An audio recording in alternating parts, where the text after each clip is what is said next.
Okay, I'm recording now and we're all getting started. Carolus asks, do you believe in burnout and whether it's real or not? I hear a lot of, and I'm continuing to read what he wrote. I hear a lot of successful people talking about burnout being not real and it's only an indication that your goals or motivation is not there anymore. I try to avoid recreation altogether, but when I engage in it, I feel refreshed and more focused when I start working again. Not sure what to believe. Any thoughts on this? Definitely, when you have recreation, if you feel refreshed and more focused, great. Just to speak practically for a little bit, and it'll spark some kind of logical stuff. Like Mike Long and myself, who of course built OMG around Greg originally. And we did it by talking and working, of course, but talking every single day and working on things. But we found that like when we get into a video game, sometimes it's usually a strategy role-playing game. Hey, Faith, who just said hi. When we get into something like that a bit, then we tend to take off. We might get into it for a little while and then it'll take us off with something with a good idea and its implementation for OMG. That's happened multiple times. And then there might be times when we need to focus in and not be playing much, especially in the past when we're getting things off the ground for a while. But even now, there's times when we can't play as much. But although it really isn't, in that case, it wasn't like we were getting burnt out or not. Perhaps there's two different things as I talk this through. Burnout itself, I agree, would be related to goals and motivation. And a lot of the tools I'm giving you can help you work through for yourself in a situation and look through the logic of it. And as things occur to me, I can talk as well. I know I referenced last time about burnout. I mentioned that part of what I did with designing OMG was making it what was like Greg's experience was going to keep him wanting to do it. And not just when I want to keep something moving forward, I pay attention to two areas, not just one. I pay attention to forward momentum. So things that would incentivize, in this case, Greg as an example, to positively want to keep doing it. Something as simple as money, right? Things like that, but also good feedback and so forth. But then I also pay attention to friction, right? And the conditions that would cause like dings and reasons why he might not want to do it, right? That's more like what I run into with myself with OMG and why I'm looking to play a bit of a different role. Everything to do with interacting with members and interacting with stuff, helping to get the training set behind the scenes or actually doing this, that I totally love. I wouldn't want to not do it. But when you're doing online marketing, when you're doing my kind of niche, you're also treated like a criminal in all sorts of ways, that sort of thing. It's not really, as we look at it, burnout is like a label put on a complex of factors. And what you can have are issues that come up that kind of make something untenable, right? And where the motivation is lower than how crappy the issue is, right? And so for me, for example, where if the money's not really necessary, then being treated like a criminal, actually being a criminal, right? In the United States, you make money, you're a criminal. And if you make a lot of it, you're potentially a huge criminal. And you have to realize that you're actually taxed way more than 100%.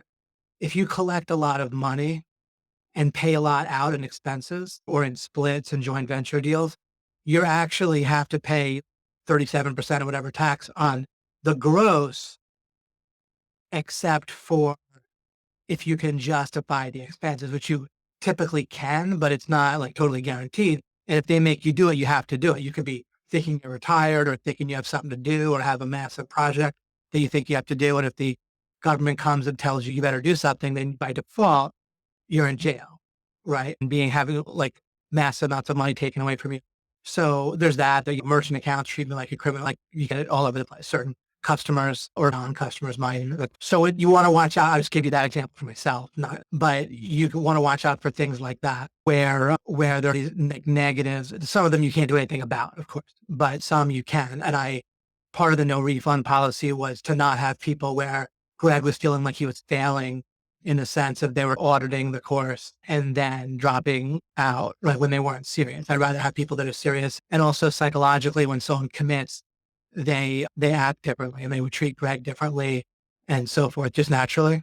And so those sort of things are what I thought about when it came to burnout. I more think in terms of vectors, like I've talked about, are just simply factors and things that can cause friction or issues where your motivation, even from reality, might no longer be relevant. Sorry, it might not be enough to overcome the issues. And then if you can remove the issues, then you don't need as much motivation to try to overcome it.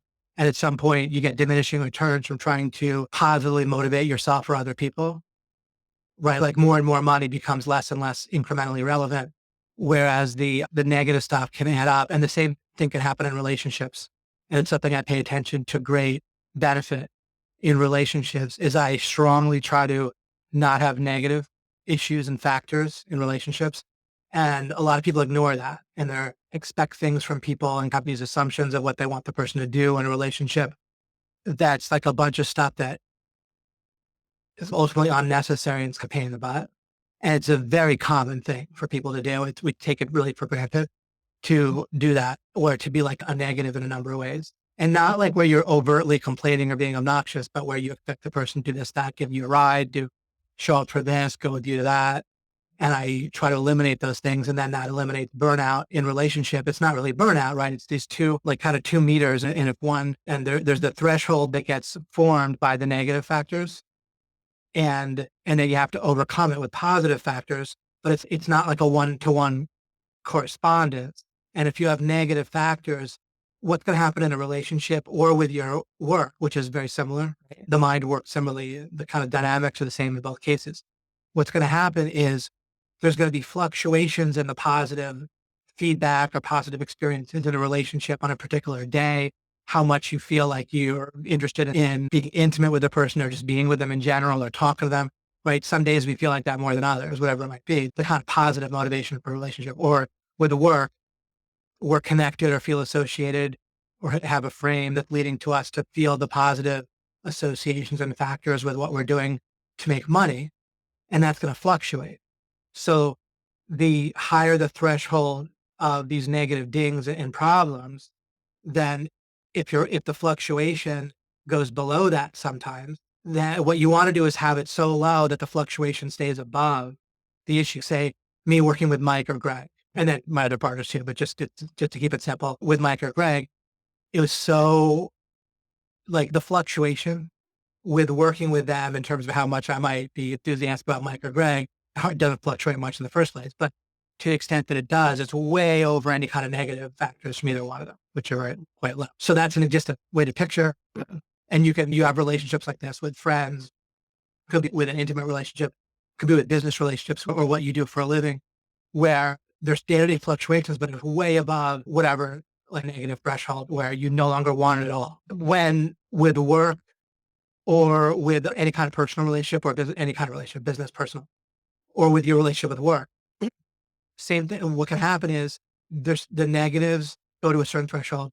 And if that threshold's above the fluctuation, the lowest point of the fluctuation of your motivation, then you're going to identify that as burnout after the fact.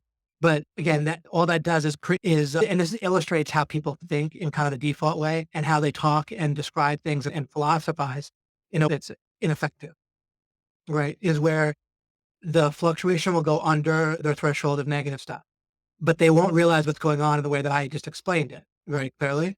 They'll just say, I feel burned out. I want to, they now call it something, but they're calling the experience they're naming the effect, right? Like the symptom. And that's as if you're diagnosing it. And now it's like they understand it because they have a word for the effect. But if you don't know the factors and the causes that went into it, you really don't understand it at all. You don't understand it. You're not underneath the issue in terms of surrounding it, in terms of your understanding. You just are, again, naming a result, much like diagnosing something by calling a bunch of symptoms. And then if you go on vacation, then what you're doing is work sometimes but you can see all that's going on is the fluctuation is going on. And if you get away, then first of all, the threshold itself of how associated you are with the negatives, that's going to move as well, right?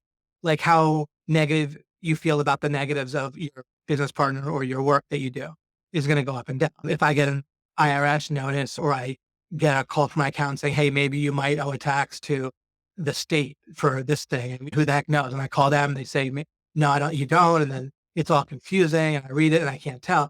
Then when I'm thinking about that and I'm in the midst of that, then I have a very high threshold for the negative of being in business, right? But then over time, I could forget about that, just like it fluctuates. And so when I'm not associated with it, then that goes down. And then if the benefits are fluctuating, and again, the same thing happens in relationships, and then both these fluctuations going on. Burnout is when the positive fluctuations at a low where it's below wherever the negative fluctuation is gets higher there. We call that burnout. And then you can see how recreation or vacation to some degree reset or provides association, psychological distance from factors.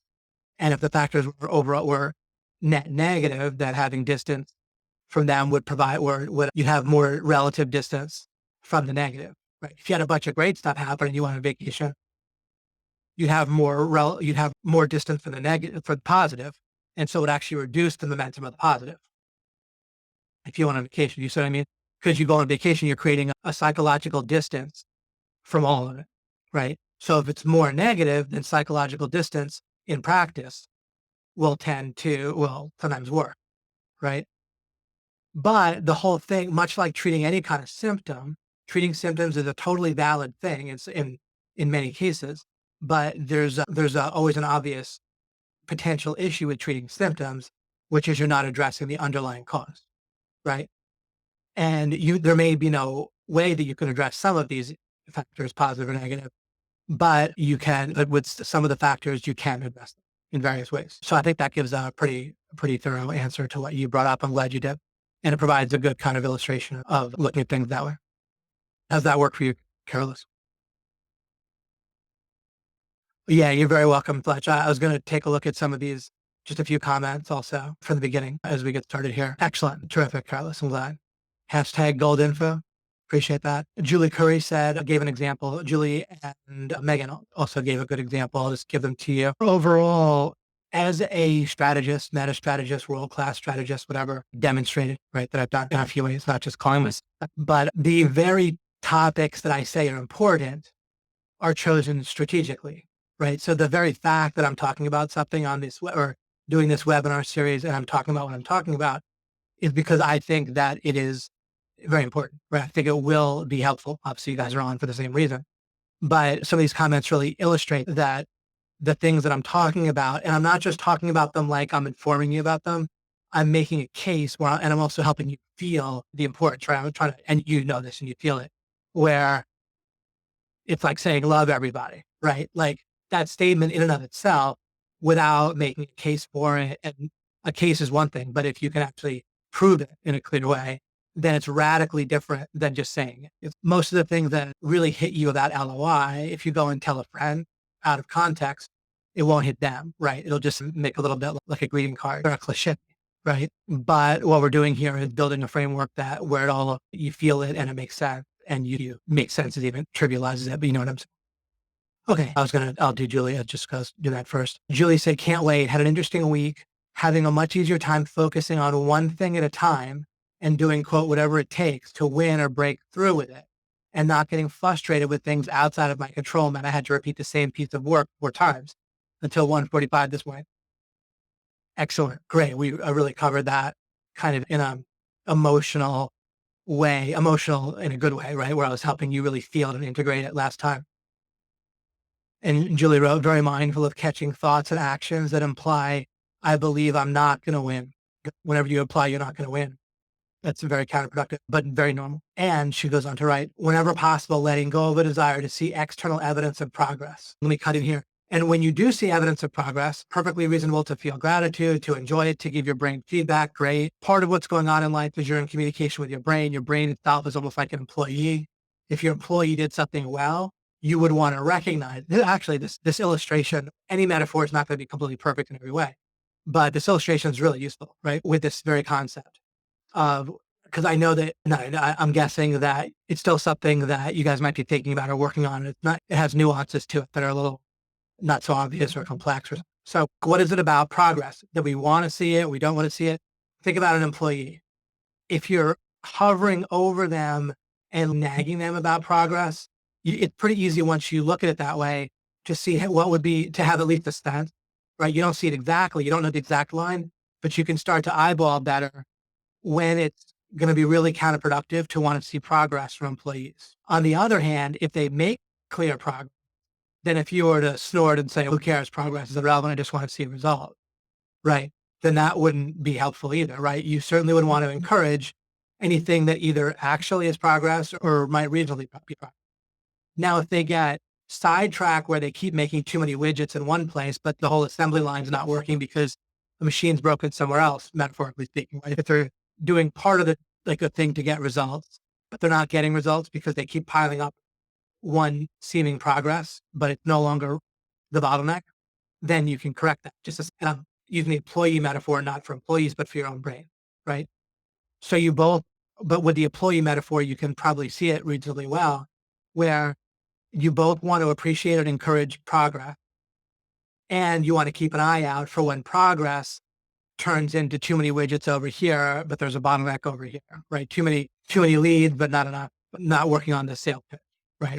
Or product is coming along great, its fulfillment's going great, people are loving the product, but you're not getting leads, right? And then you keep doing stuff to make them love the product more, but you really need leads, right?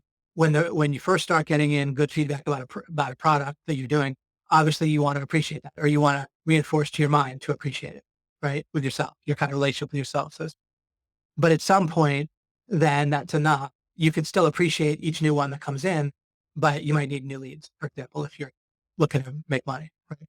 As an example.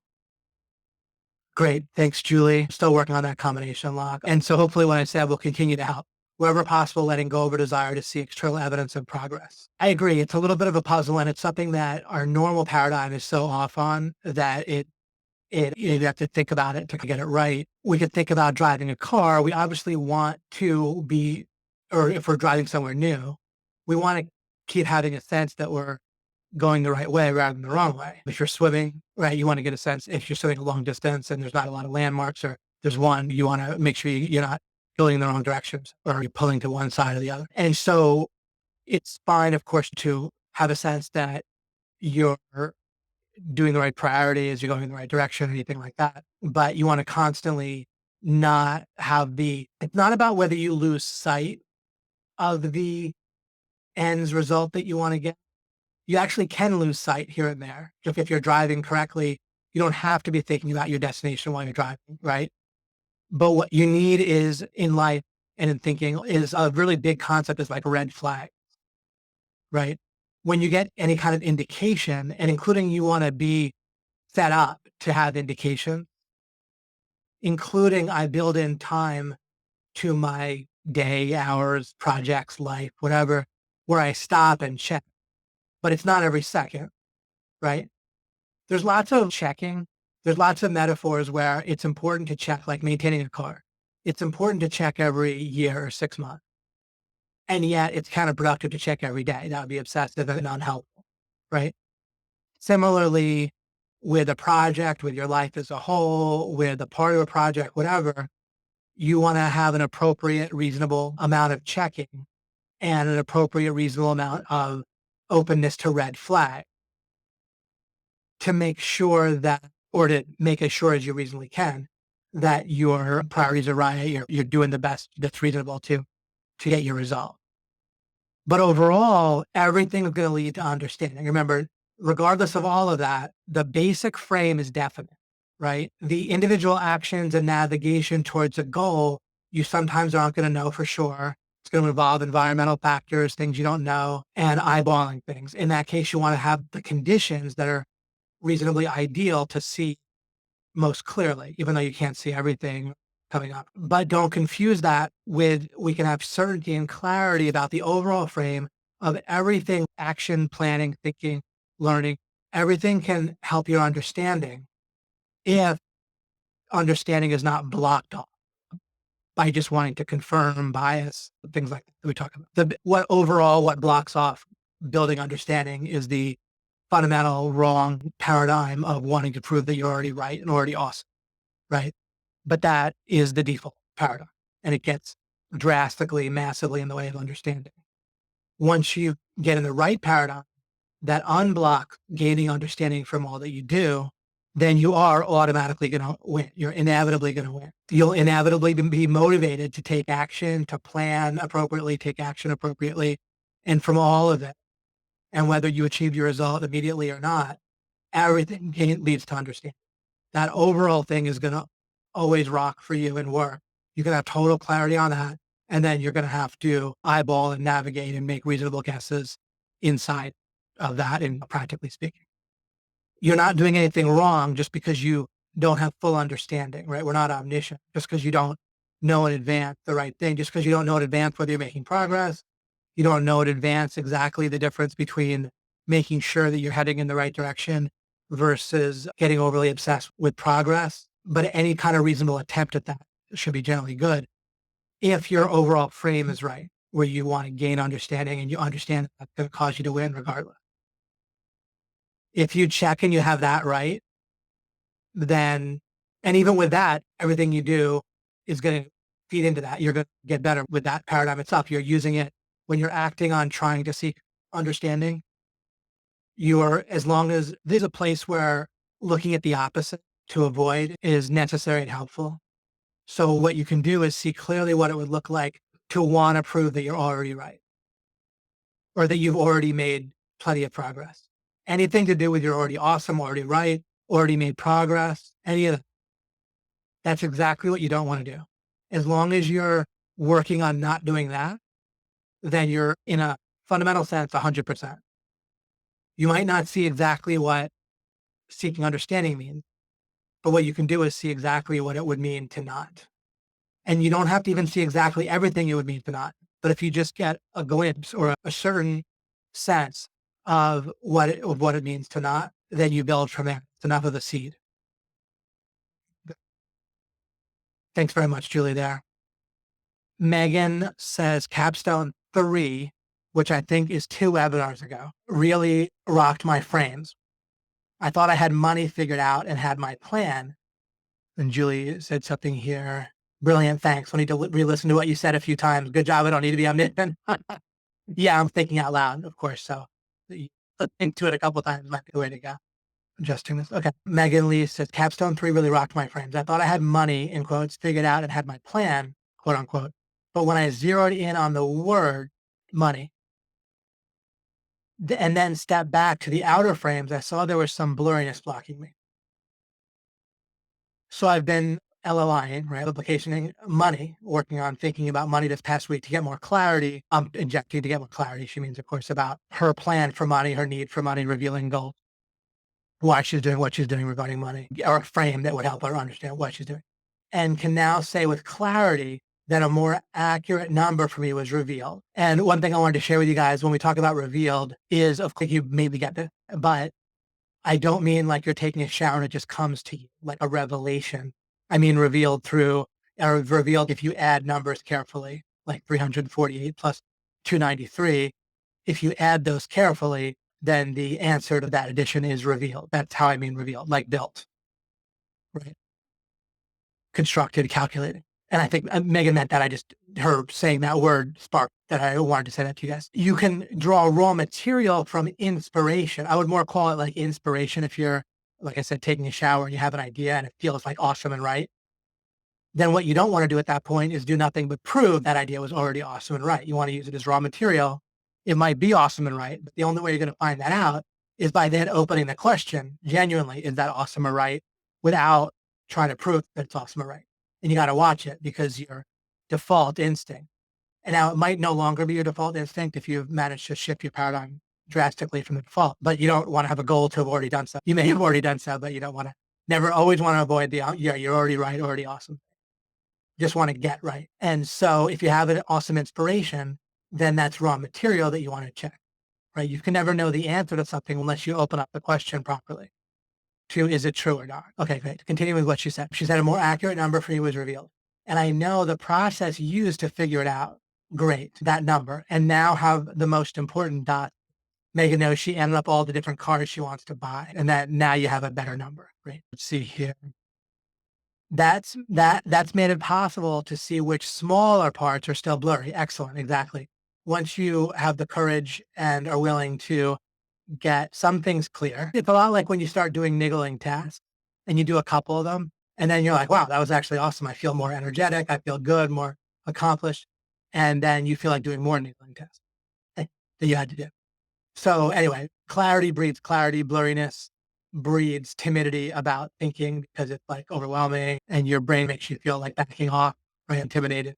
And you experience the opposite, which is excellent. That's made it possible, Megan wrote, to see which smaller parts are still blurry.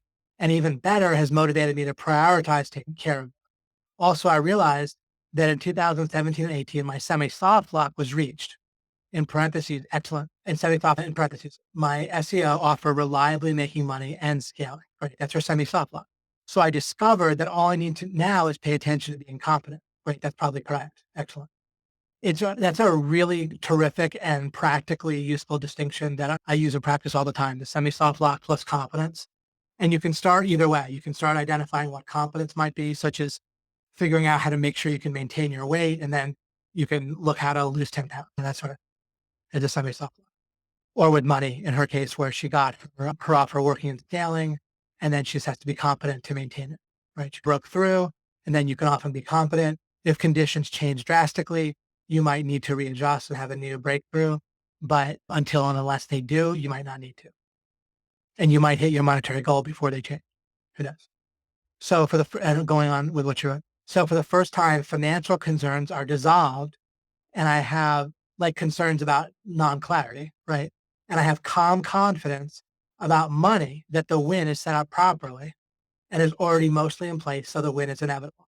Let me remind you, by the way, that the win is already inevitable the moment you build clarity that a particular goal is impactful and a priority. And when you understand the understanding line or the understanding concept of you just do everything that you do leads to seeking understanding and building understanding, which ends up building a framework that accumulates and attracts, so to speak, the result. In other words, you're going to inevitably, prior to even achieving your semi-soft lock, you win just from the overall frame of understanding how goals are revealed, just through clarity of thinking and doing your best to eyeball inside of that. Like you get clear what you can get clear. And then once as you've done that, you eyeball as best you can within that automatically. And then you're gaining understanding right until you win. Then the win's already inevitable. And then of course it's great to then hit semi-soft block and worth feeling nice about that and appreciative. And so it's almost like the win is essentially accomplished, except for it's all over, but anyway, David, this series is powerful. Thank you. You're very welcome, Megan. Love it. And I am very grateful for all you put into LOI for decades. You're very welcome. Great. Okay. Super duper. Dave, I know I'm doing a bit of discussion here. Seems to be working well. Dave Mazzaro says, David, I was previously unable to understand where a recurring feeling of massive amount of uneasiness was coming from when thinking and speaking through things. I realized that at these moments, what my mind was doing was turning gray into black and white. Right.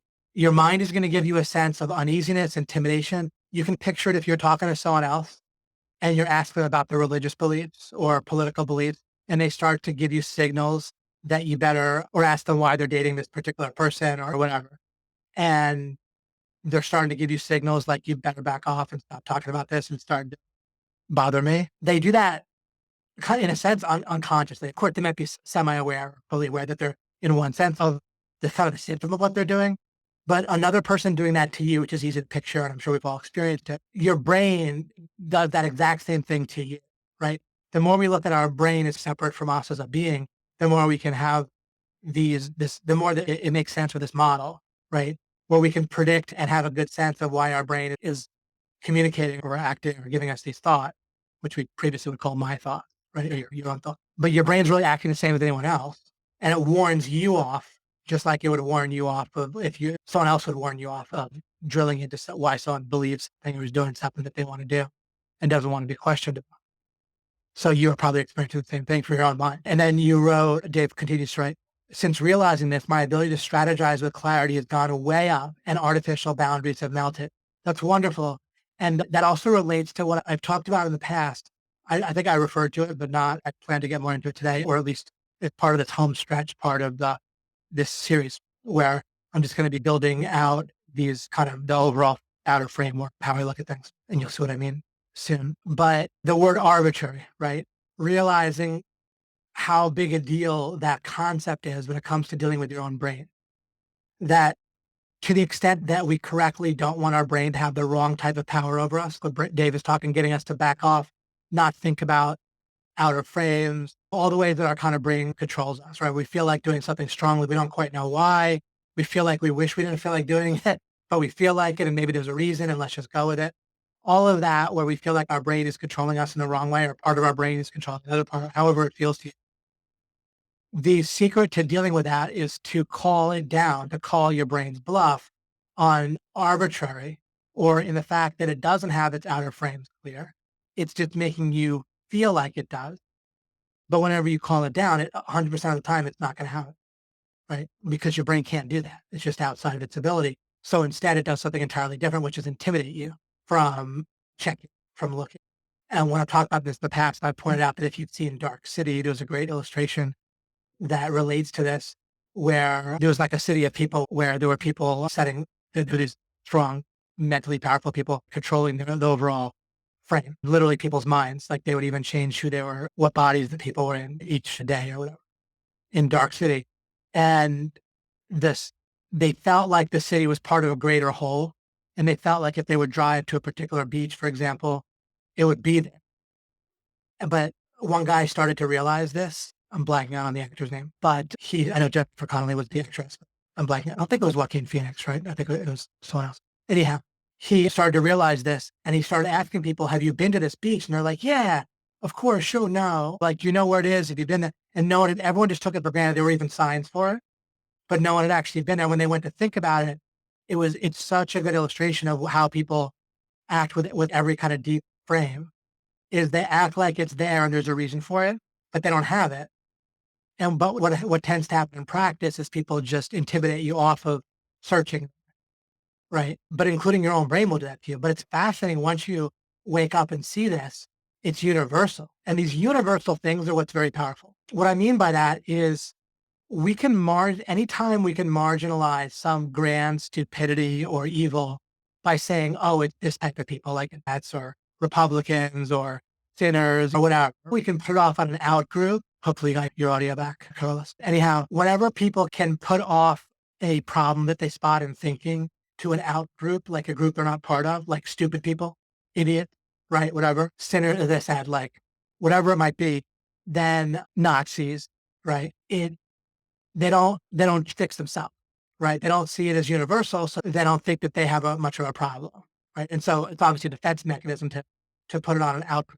So the only way, or one strong way out of that is what I did was I universalized these issues where I mentioned this, like, for example, when you think of Nazis in Germany, not the leadership, but the rank and file, became obvious to me, and Mike independently had the same thought before we even met, was, wait, all of us, including myself, would be a Nazi in that environment unless we have some reason other than just cultural learning, right? Other than just memorizing Nazis, being a Nazi is bad, right? Or killing a lot of people is bad, right? Because we don't memorize that. There's all kinds of examples where killing a bunch of people is good to the enemy, right? And to the Nazis, these people were enemies that they were killing, right? So the point being that we needed to figure something out that was different, that we would be the same way unless we had a real reason other than just that we're not part of that group. We wouldn't do that kind of, that's other people do. And so these universal, I can't remember what got me thinking about the universal thing, something I was saying. Oh, just about like looking at the outer frames, but I might have had a specific example. But anyway, one way or the other, we want to personalize it when we see problems in people's thinking. We want to realize those problems have got to be in our own default thinking. And just memorizing this is bad. Memorizing rape is bad is not, of course, it's more useful than being a rapist, but we want to have something fundamental where we could recognize wrong things that rather than just having to memorize something bad. Carolus says, would you recommend for strong introverts to focus on affiliate and e-commerce? The focusing on their strengths issue. Okay. Thanks, Devin, also for the input here. I'm mostly introverted. My partner's amazing at sales, all about how you want to structure things. Yeah, there's different ways. Good. Your audio sticks too. Yeah. Here's what I want to say about strength. I talk about this in different ways from time to time, but I had a new angle, an additional angle on that. Remember, and part of this I've said, but part of this I haven't. What you want to do, you want to understand strengths and weaknesses that you might have, for example, and things you like to do, things you don't like to do. Here's how I want to illustrate it. Can you picture if you're either in real life or in a computer simulation game, you're like a merchant and you're sailing to different ports, like in the Mediterranean, like in the Mediterranean Sea, right? Where Greece is and different ports, right?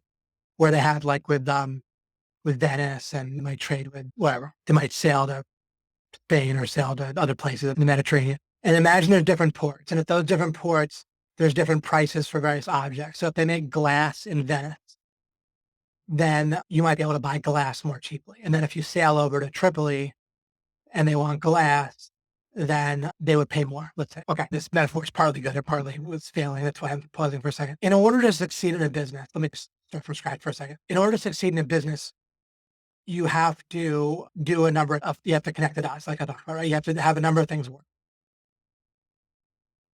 Yes, of course, picking something that might cater to your strengths might be a good call. Right? It's a fairly simple concept. I just want to make sure I say it well. I'm trying to think of something with karma. Okay, what I was going to say with the trading is, if glass is cheap in one place, you have to know what you're going to sell it at. You don't just buy something because it's cheap.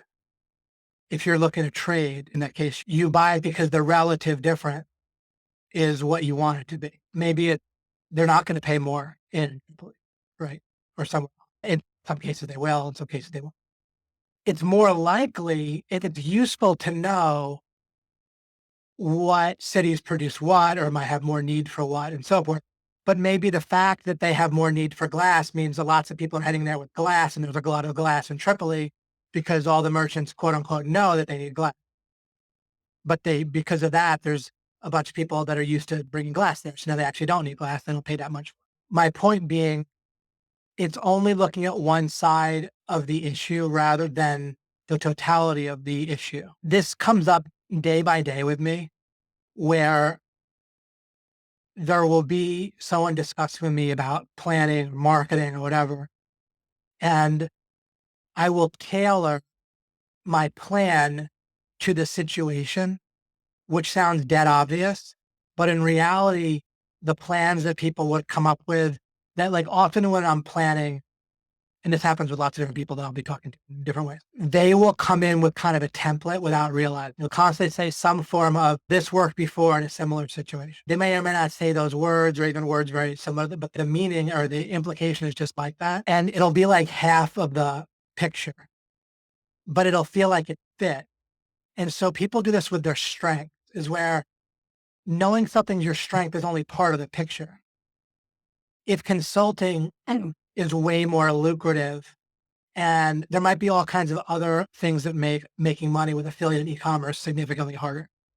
So if you're like twice, just use vague numbers but to illustrate a point for a second, if you're twice as good at something than normal, or twice as bad at being extroverted or making sales as a normal person, but if you're getting in a playing field like e-commerce where it's 10 times harder to make money, I'm not saying it is at all.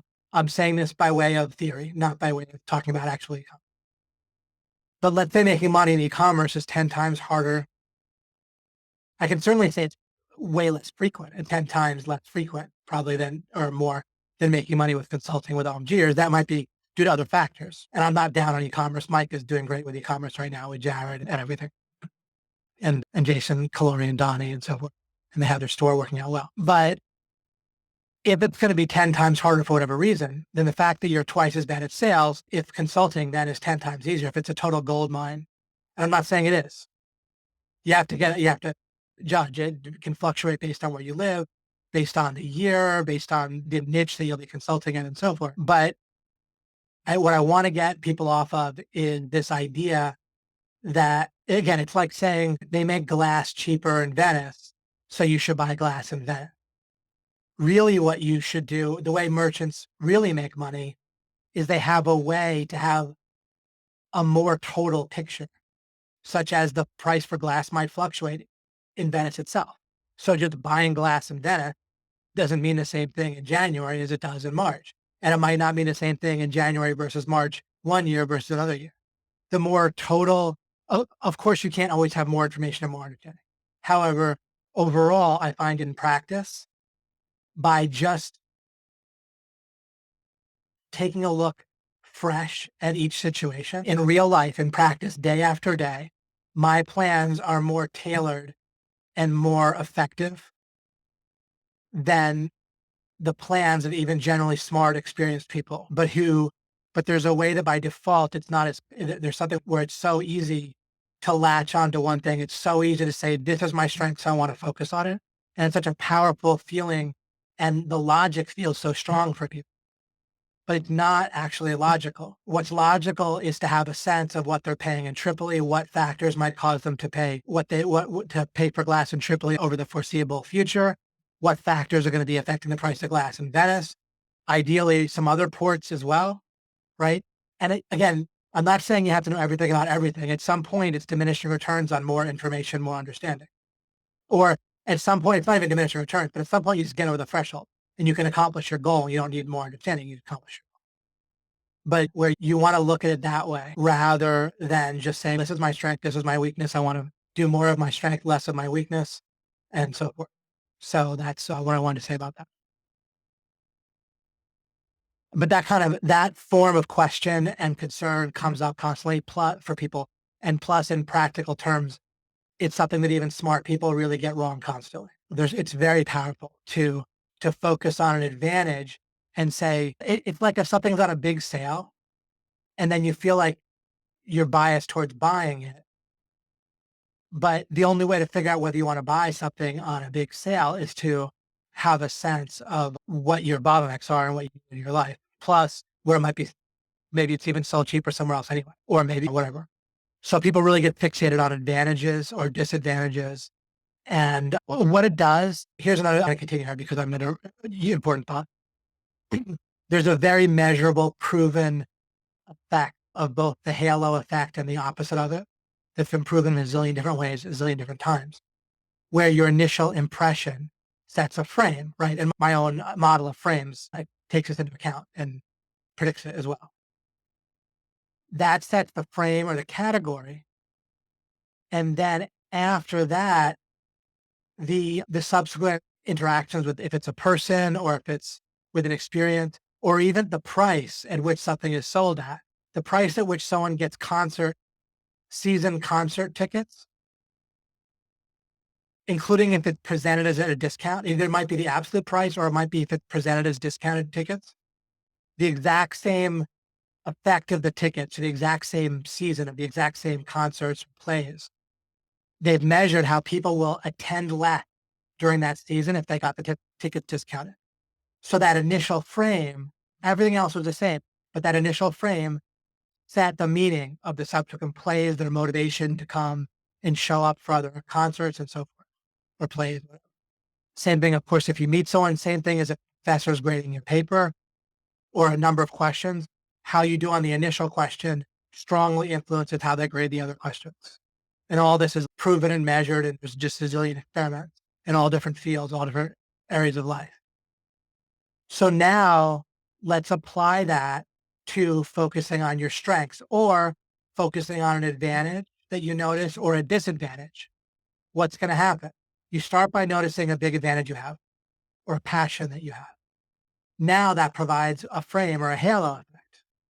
And now you're biased and all your other pros and cons, instead of looking at just big picture is not the perfect word, but just to be simple, instead of looking at the big picture as the big picture where of course things are equal, if you let one thing set the frame and then let that taint or affect and weight the rest of what you're analyzing about what to do, you've set your brain up, or your mind, you and your brain up to think more incorrectly. And again, it's been proven over and over again that the conclusions people reach are tainted. They don't make as much sense. And you want to be careful not to let a particular advantage or disadvantage set a frame. What you want to do is take it into account, right? But you want to have something else set the frame. So this might be in practice, this might be as simple as the frame should be the revealed goal. What do I want to do? I want to make money. How much money do I want to make? Or whatever it is, clarity about money. The other reason why it's so powerful is it helps to set a different type of frame. Instead of what's my passion, and people have no idea really they have no clarity on how much money they need to make or why. And then they talk about what's their passion, right? There's got to be a bunch of TED Talks about this, or at least something analogous to that, right? focus on your strengths, focus on your passion, blah, blah, blah. Instead of outer frame clarity, then, and that makes it easier. And then you proceed that way where, okay, here's the money I have to make. Then you're like, then you start thinking about and doing and trying things, but in every way, you're trying to understand rather than prove you're already right again. You're not trying to prove your frame, you're trying to work on your frame. So you're trying to, if you do e-commerce, let's say you start by doing an e-commerce business, perfectly reasonable guess to start with. You want to do it not to prove that you chose right with e-commerce, but normally people would very powerfully, very invisibly. They'll start doing an e-commerce store and they'll have a very powerful goal to prove they're already right, to prove that they chose right and that they're awesome and they could succeed and all that. That's so badly wrong. What I would do is I would start an e-commerce store in order to understand how to make money. And the reason why that doesn't cause me to half-ass the store itself, or the same thing with relationships or trying to work with different people, the only way to find out to profit in terms of understanding the best with that e-commerce store is to set it up for the best success, is to max it out. I did this with a video game, right? Right now I'm playing Grim Dawn again, and it's this action role playing game, and there's a lot of depth to it, different characters you can make. The only way to figure out which character type is great is to max out any particular character type. If I kind of have making a particular character, it might be a great concept, but if I don't really develop it properly, get just the right equipment, figure out how to get all the different skills and various choices correct, and how to even play it correctly and utilize it properly, then I can't really tell what, like, I don't learn fully from it. Same thing with any kind of joint venture or partnership or working with someone. I want to set them up for success. I don't like half-ass it. Might try to keep it where it doesn't take over, where I do want to quarantine, right? But quarantining, which means it's in a particular space that's defined, like trying to do a relatively small project with somebody. But in that project, I try to do it very well, right? So you might not put all your life savings, everything into your e-commerce store, and you might not put 10 years into it, but you might put total focus in and a bit of money that's reasonable into it and really focus and work on making it work and see all that you learn from that, including you might learn that it's awesome to do e-commerce, and you might learn that you appreciate what store owners now go through, and you can relate to them much better in terms of consulting with them for traffic, right? Paid and SEO and so forth, right? So you're going to win from it either way if you have that overall paradigm, right? Over and over again, the basic idea of outer frames and the critical idea that unblocks understanding of not trying to prove that you're already right and awesome is going to come up over. I'll get to date in a second. Matt says, your concept of strategy is unlike anything I've ever seen, and it's been very helpful for me. Thank you very much. It means a lot to me. Your concept of strategy is unlike anything I've ever seen, and it's been very helpful for me in beginning to think more clearly about my overall process of decision-making and prioritizing. My first glimpse of this started with one example that you gave in the Alchemy series, where you talk about offer. You know what? It means a lot to me. It's funny. I definitely have been developing my ideas themselves. I've gained a lot. But a lot of what I've had to work on over many years is giving people a sense of priority, to not because it's not me or that I'm the messenger, but in what I'm saying, which of course is associated with me in practice a lot of times. So one way or the other, you feeling like this is unique and nothing you've seen is such a victory for me, because people need to see that these concepts are uniquely critical and important and different. If it feels like something we already know, then you're not seeing it, right? Because in most every case. So it's a great feeling of accomplishment. Again, not so much that I'm awesome, but it's a goal that it's clearly critical is I need, and you know this, when you try to, I know that you guys try to talk to people about these concepts with various degrees of success, including some, by the way, I know that it makes a difference to people you talk to at times, but you also know what it's like to have people feel like they've already heard it before, that oh yeah, I knew that. Everyone wants to believe they're already awesome. And it's easy to turn a lot of what we talk about into something that sounds cliche, right? And so you know how like feeling like it's different and a priority is a big deal, and working to figure out how to make it feel like that to people is a big part of what I've been doing. And I also, big part of what I appreciate you guys sticking with me on and helping give me feedback and just being there with me and so forth and such. My first glimpse of this, Matt went on to write, started with one example you gave in the Alchemy series where you talk about offer when you recommend to read Joy Inc., a book, which is a good book to read.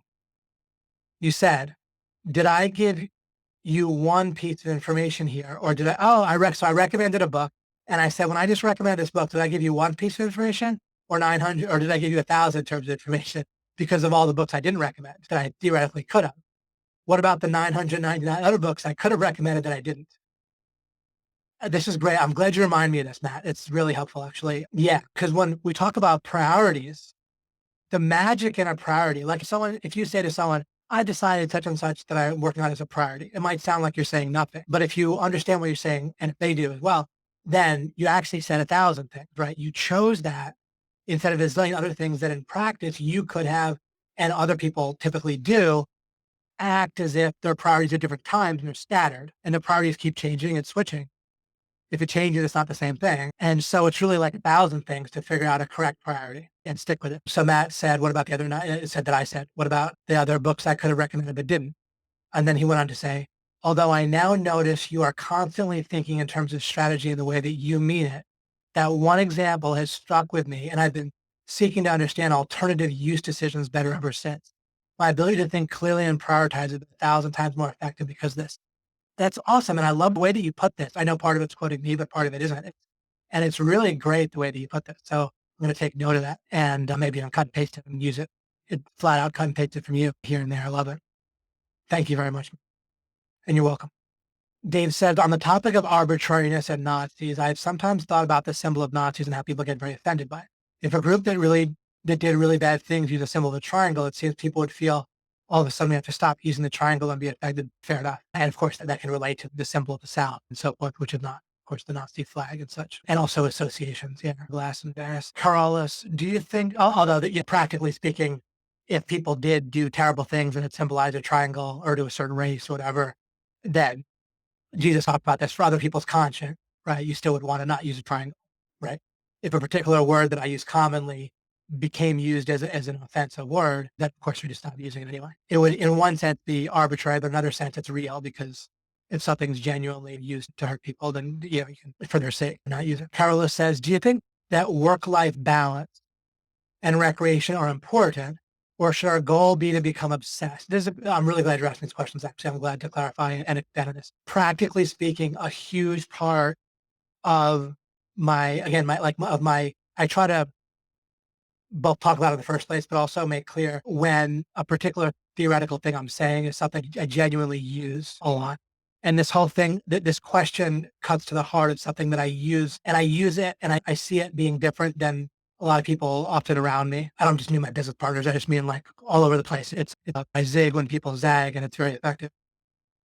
So it comes down to, in one sense, sound kind of cliche, but it comes down to, there's another thing that I want to say to you guys. I think that I want to say, I can't always put it on slides or have it structured.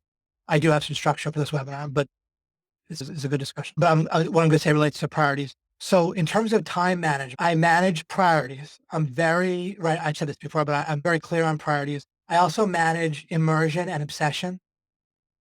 And I find them to be very important concepts, again, to manage. I'm not like a one-trick pony, right? You know how I say, you build a car and you maintain it and fix it in order to drive it. So you neither want to only drive it nor only build and maintain it. And you mostly do want to always drive it, except that you must build and maintain it in order to do that. Similarly, with immersion, you can't always be immersed or in flow. Right? I've talked about this from different angles, but you want to be. It's kind of like driving the car, right? Now, the more you have your outer frames correct, the more you can be constructively immersed rather than either not immersed or dangerously immersed, right? In practice, a significant degree of obsession and immersion is almost certainly going to be necessary. But specifically, think in terms of breakthroughs. And a breakthrough can also be represented in your mind as getting over a threshold. And you can also relate it to the idea of a semi-soft lock, which is an accomplishment that kind of a sub goal like ranking a website, that if you do it, then if you're just competent from there, you can make money or at least accomplish either product or traffic or conversion part of the business. You're going to hit some goal or sub goal. I'm using sub goal twice here, but you might get the picture where you couple a semi soft lock, some accomplishment that you can focus on and almost certainly hit, like ranking for some keywords, or you come up with 20 keywords and ranking for some of them. That if all you have to do is be competent after that in order to make your consulting work or your e-commerce site work or whatever, then the semi-soft lock is ranking for some number of terms out of 20, right? Or just some number of terms, almost a lot of possibilities. While you're hitting your semi-soft lock or getting over a certain threshold or trying to have a breakthrough with something that's not otherwise happening, when you might ask, what's the difference between a breakthrough or just an accomplishment? What I'm getting at here is it's not happening by default, including by like competent default. If going as you're going, working, you're doing reasonable stuff and you're not breaking through, if that's the case, then you identify what's going on there. You figure, I might not have, what do I have to do in order to break through? Right? And it might not be that you have to achieve the result you're trying to get, but you have to hit something, like some target that's going to make it easier for you or inevitable for you if you're competent. At that point, you may well want to get immersed. Also, if feeling of priority itself is an issue either for yourself doing work or this is relevant for people that you're working with, including potential customers like prospects. If you're immersed, you're going to have a way easier time selling them than if you're not. If you're trying to influence other people to treat your project as important, and this went on a lot with OMG for me, and it was a huge reason for our success, was that I paid very clear attention, consciously and on purpose, to the fact that it was critical that both our prospects, our members, and my joint venture partners felt like OMG was really important. For that reason, I needed to be very immersed. I literally, and Mike was along with me, but I made sure from my point of view, I made sure I was so immersed that it made it easy for Mike to be immersed, right? If I had been obviously not immersed to some degree, it would have been much more difficult for Mike to be very immersed. Regardless of Mike though, just for me in a vacuum, because that's who you are, right? You're yourself in a vacuum, so to speak, right? Whoever you're working with or whatever your situation, you obviously most directly manage yourself.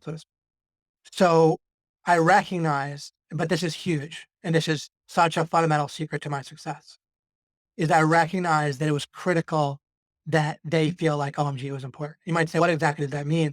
You might not say that, but if you did, so many things, there's so many ways people can operate day by day that's different if they don't feel like something's really important, right? So if I didn't send a signal that this was really important by being available like 24/7, working on it, thinking about it, doing stuff quickly, just overall being immersed. Wasn't doing any other project at all. I still don't, right? But I didn't schedule vacations, nothing.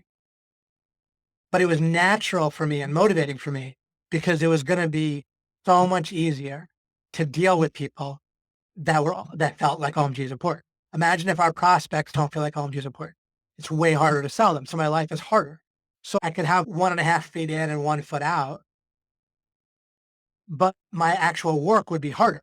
So I'd have more work to do, literally, because it would be harder to sell prospects. Furthermore, members, one of the big realities of being an OMG, and maybe this was even felt for more strongly in some previous years. I don't know, although we have a lot of good people immersed, including myself now. So regardless, but there's an immersion to OMG. There's a sense of importance to OMG and therefore to your own business, to building your OMG style business and so forth. That is an outer frame that's radically important. If you this is one of the things I want to cover today.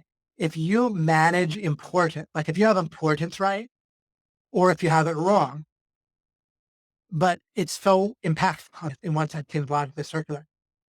But if you do nothing else to a person but screw up their sense of importance, right? What does heroin do?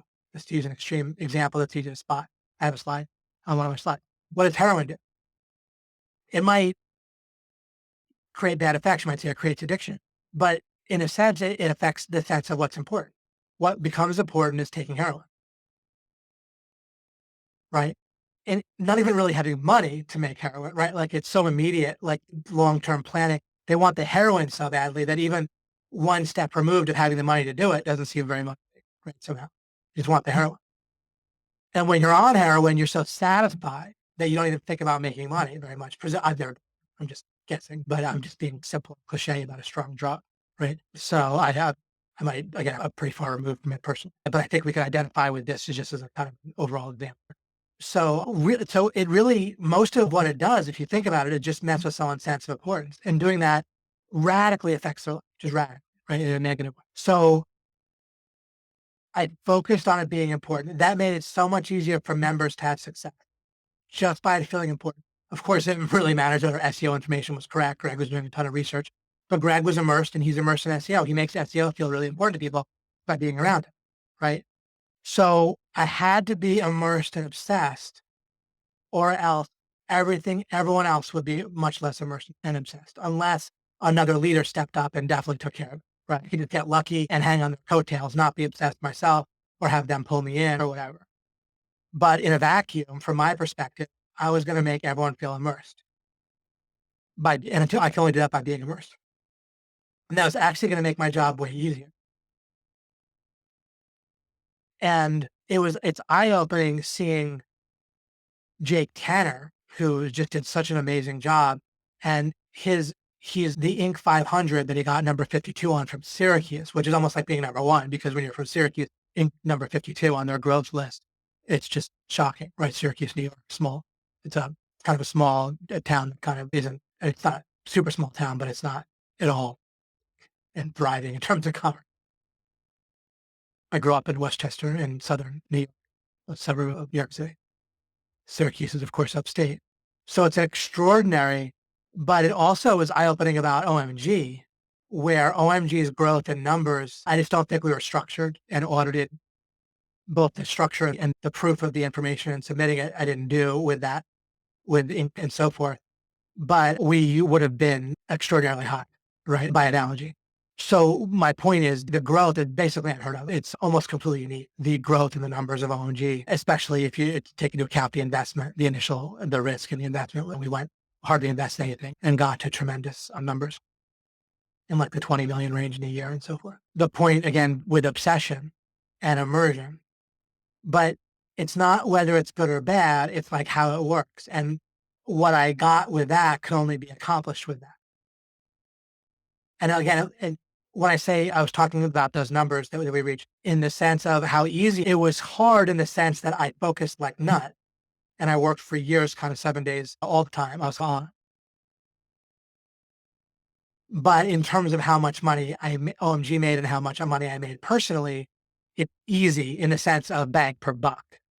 Right. It was hard, but how hard can anything be for 3 or 4, 5 years to make the kind of money I made? It was like 7, 8 million or whatever. So however hard I worked, it can't be or whatever it is. If it only took 3 or 4 years, it's just radical, right? I'm talking about this because I want to build out people's understanding of this as much as I can. And I've always wanted to, like not with OMG, but with the priority, obsession, immersion, work-life balance. So what about work-life balance? Balance, much like fairness and justice, are not foundational concepts.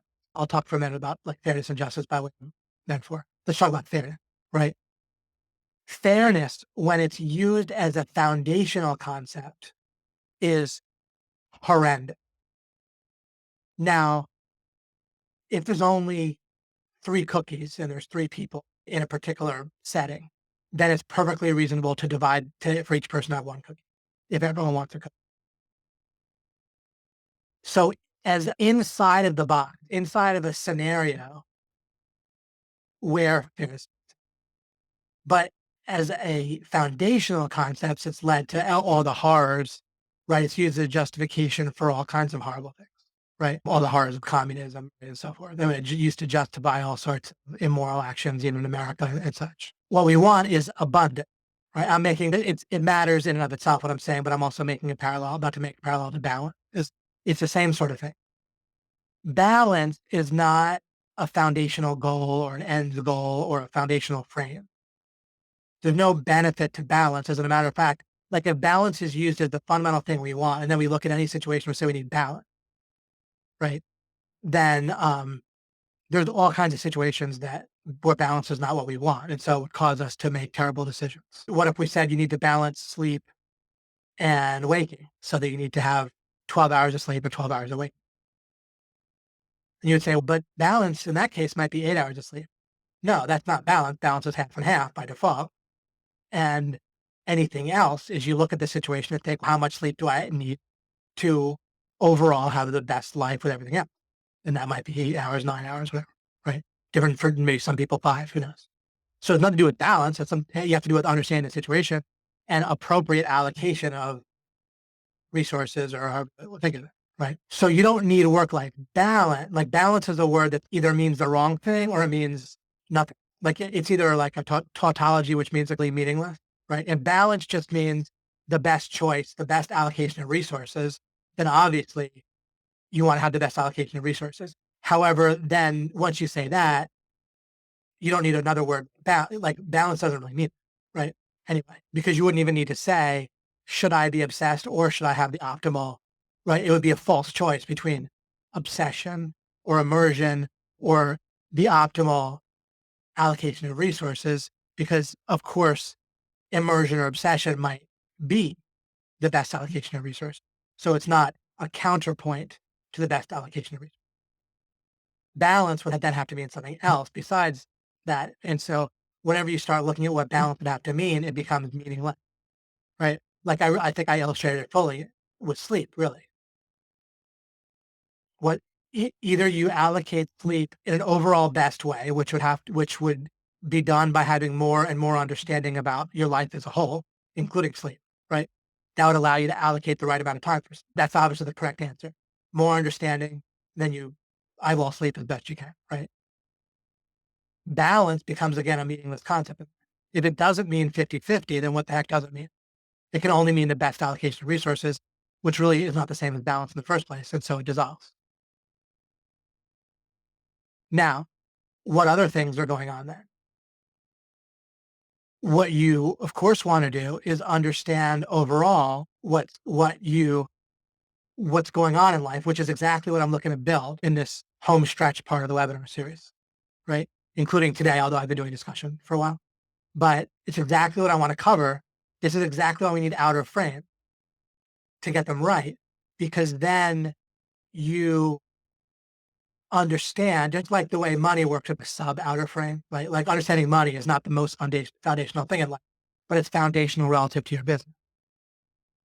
Understanding life fully foundationally, like who you are, what you're trying to do overall and so forth, will give you an outer frame that helps. Of course, having a correct outer frame helps anything inside of it, such as understanding your overall kind of life, like how relationships fit into that, both personal and business, how money fits in, how sleep fits in, health and fitness, whatever, right?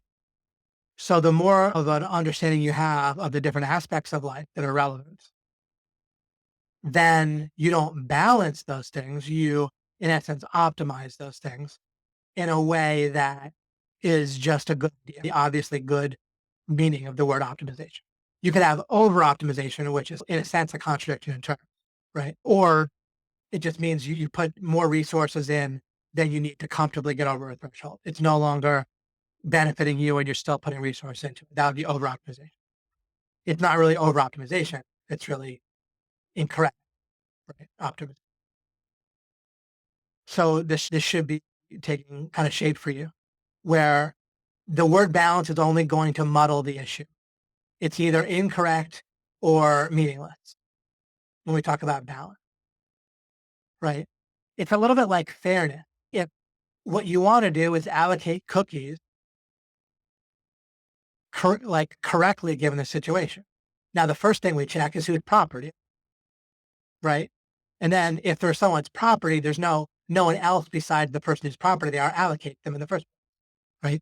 So property rights trumps balance or fairness. when we understand that, right? I'm explaining balance from this different angle, right? I'm showing you how fairness kind of dissolves as a concept, or it's relevant only if you basically have zero other information, right? Think about it. You have 3 cookies, or you have some number of cookies and some number of people, and there's absolutely no other reason to allocate them in any way. They're no one's property. No one's more hungry than the other. No one wants them more than anyone else, right? You have zero other information.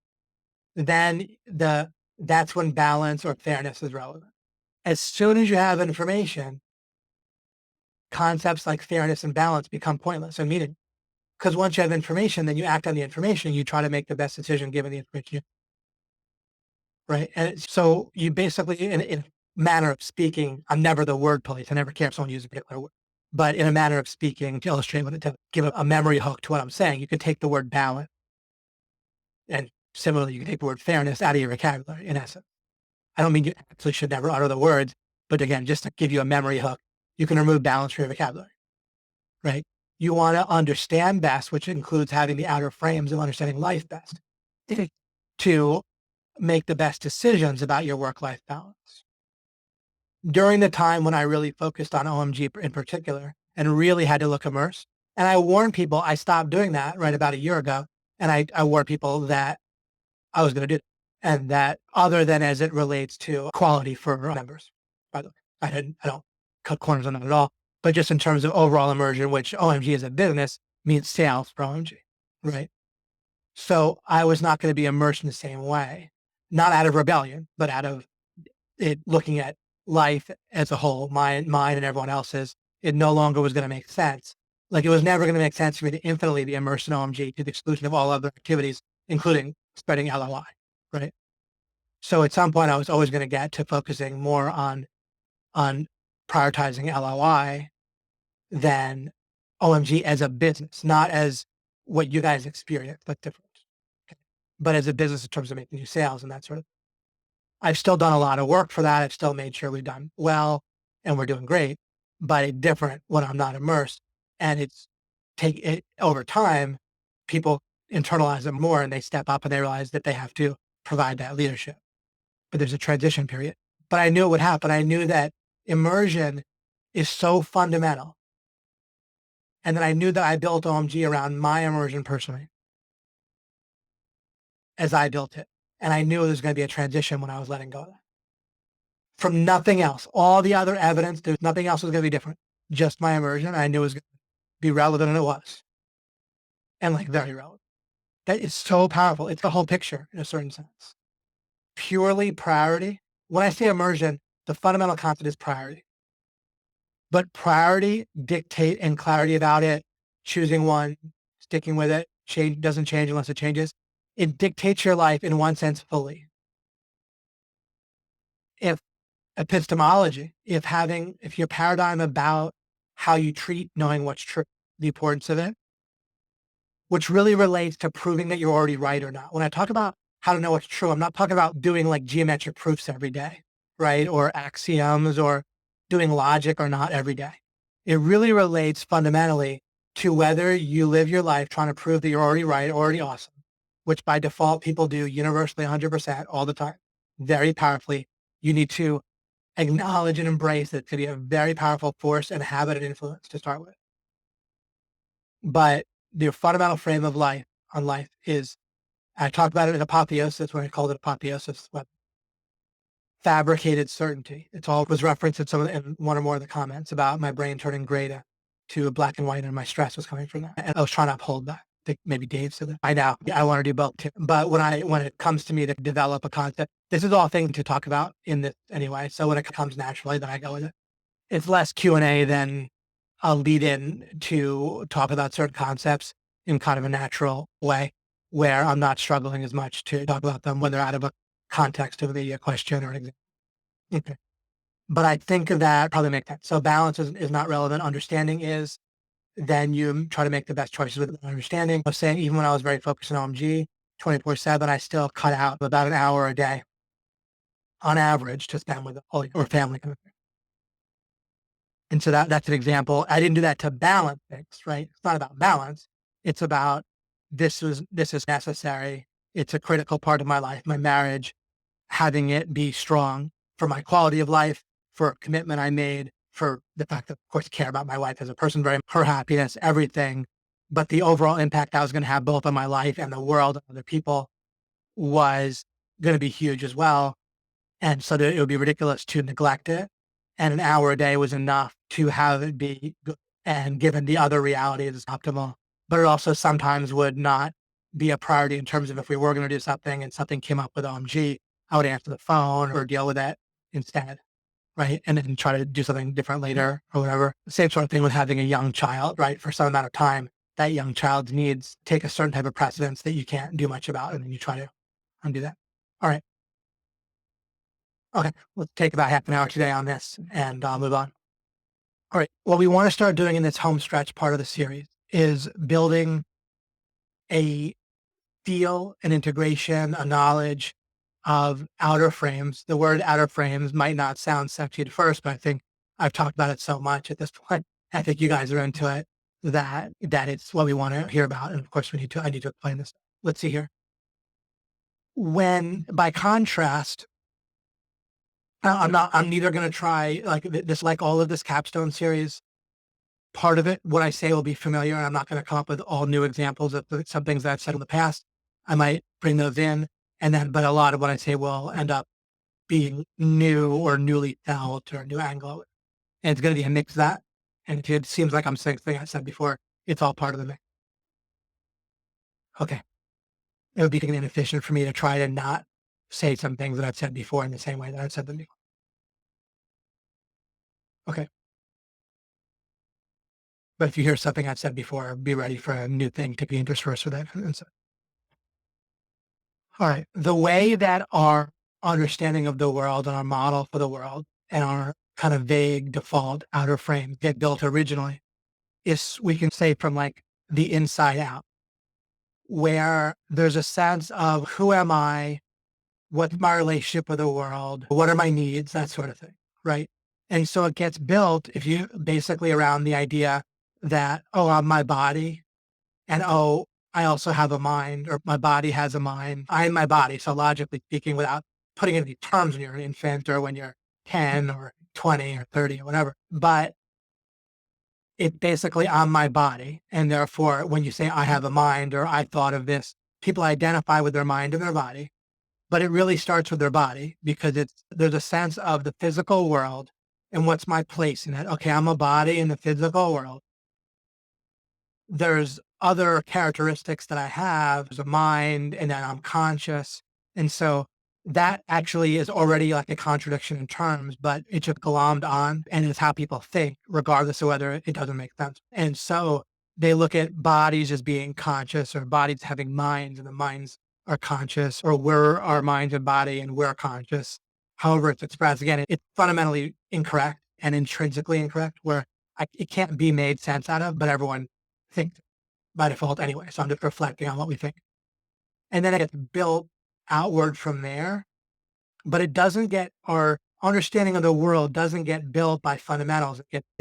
The most clear thing to us is like our body and who we are and the world as a whole and why we were created and how we're happy.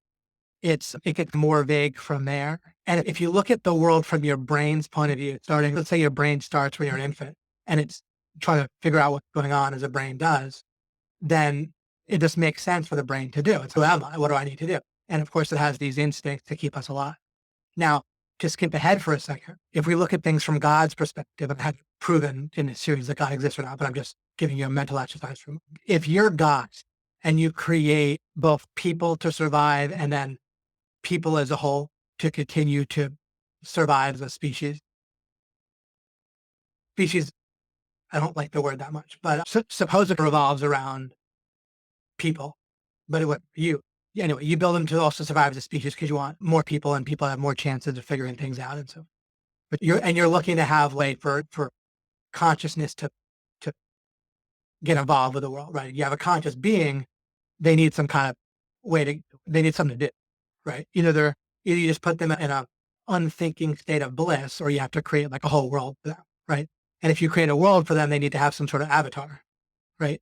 If you're creating a computer online world for people, they would obviously, like, you take it for granted that they have to have an avatar to interact inside that world. They have to have some interface or thing where that can live within the world that they're interacting with, right? If it's an online role playing game, they have to have some sort of character that could be humanoid or whatever inside of that world, right? And now, if you're creating an online game, you would be making it for people that are already aware. But if you're God and you're doing it for people that are just starting, someone that's just starting out as like an infant from scratch, then you can't program them with nothing. And even actually, if you were making an online game, there would be things that are inherently built in that the character knows how to do, right? Like we don't think about this, but if you were to play a video game and you're playing like a person, let's say you're playing like a big guy who's a warrior with a big sword, right? Inside of a game and you can see him, right? You're looking at your computer screen, you see you're a big guy with a sword, that's who you are. If you hit forward, if you click to move forward with your mouse, you hit something on your keyboard or your controller that makes them move forward, then what happens? You don't have to move every pixel or theoretical muscle in their body. They just start running forward or walking forward. So actually a lot is programmed in that you take for granted as the player, right? But if you're God, you need to program some things in to get started. And then you try to leave a bunch of meaningful decisions open, right? Just if you're programming a computer, there's some, of course, every metaphor breaks down at some point, but you want to leave meaningful decisions open to the player, but you have to program a bunch of things in. People that believe in evolution, they ignore the fact that the alternative idea, which is that in some way, shape, or form, God created people. Every time an evolutionist sees what they call a survival trait, right? Something that helps an organism not immediately die or to perpetuate either an organism, an individual organism, or a species not die right away. Then they're like, oh, look what evolution. But obviously, if you're creating a person or a species, you do the exact same thing, right? You would put stuff inherently in there, instincts and default programming that helps them to survive in some way. And then you also, though, need to leave open meaningful decisions. Free will is like something where they can participate. Free will is a imperfect term, right? A good word is what I've been using, actually, meaningful decisions. There needs to be an opening for meaningful decision. And there needs to be a bunch of stuff inherently programmed in. But you can't do without either one. Okay. So as we start to think, a great question to ask, and it's hard to describe, but I'm describing what I'm going to talk about in the webinar. But because there's no great words for it, but it's just like fundamentally what's going on, right? And again, this is some of the stuff I've said before in different ways. But now I'm talking about building these wireframes and how to prove it and know what's going on. So when we ask what's going on, we can start by describing how it seems. That's actually very useful, right? So it seems like on my body, I'm in a physical world. What are the things that it seems like? I want to be happy. I want to make money. I want love. I want comfort. I want to get enough sleep, right? Describing those things is very helpful. But what you want to be aware of when you're describing those is you're describing how it seems, how default is. You're describing kind of raw material. You're not describing how things actually are. You're describing how the model is as it seems. And at some point, and I'm continue to give you threads that you can pull. And I'm actually just going to walk you through it over the shoulder right now and the rest of the series, where there's certain threads you can pull on, such as my hammer that I gave you, the sledgehammer. If it changes, it can't be the same thing, where certain things that we think are correct have to be incorrect. And we might not know what's correct, but we know we have a red flag, and that's great. And that gives us a starting point. We know at least something that has to be wrong. If you're watching a horror movie, so I don't really watch horror movies, but we know the general idea, right? You want to tell the person, wait, there's something wrong. And if they could know that, they might be better off than if they didn't think something was wrong. Don't go in the house, right? Don't go down to the basement. Just leave the house. There's something wrong. So we want to know something's wrong. And it can help as we're doing this to contrast it with how we normally view the world.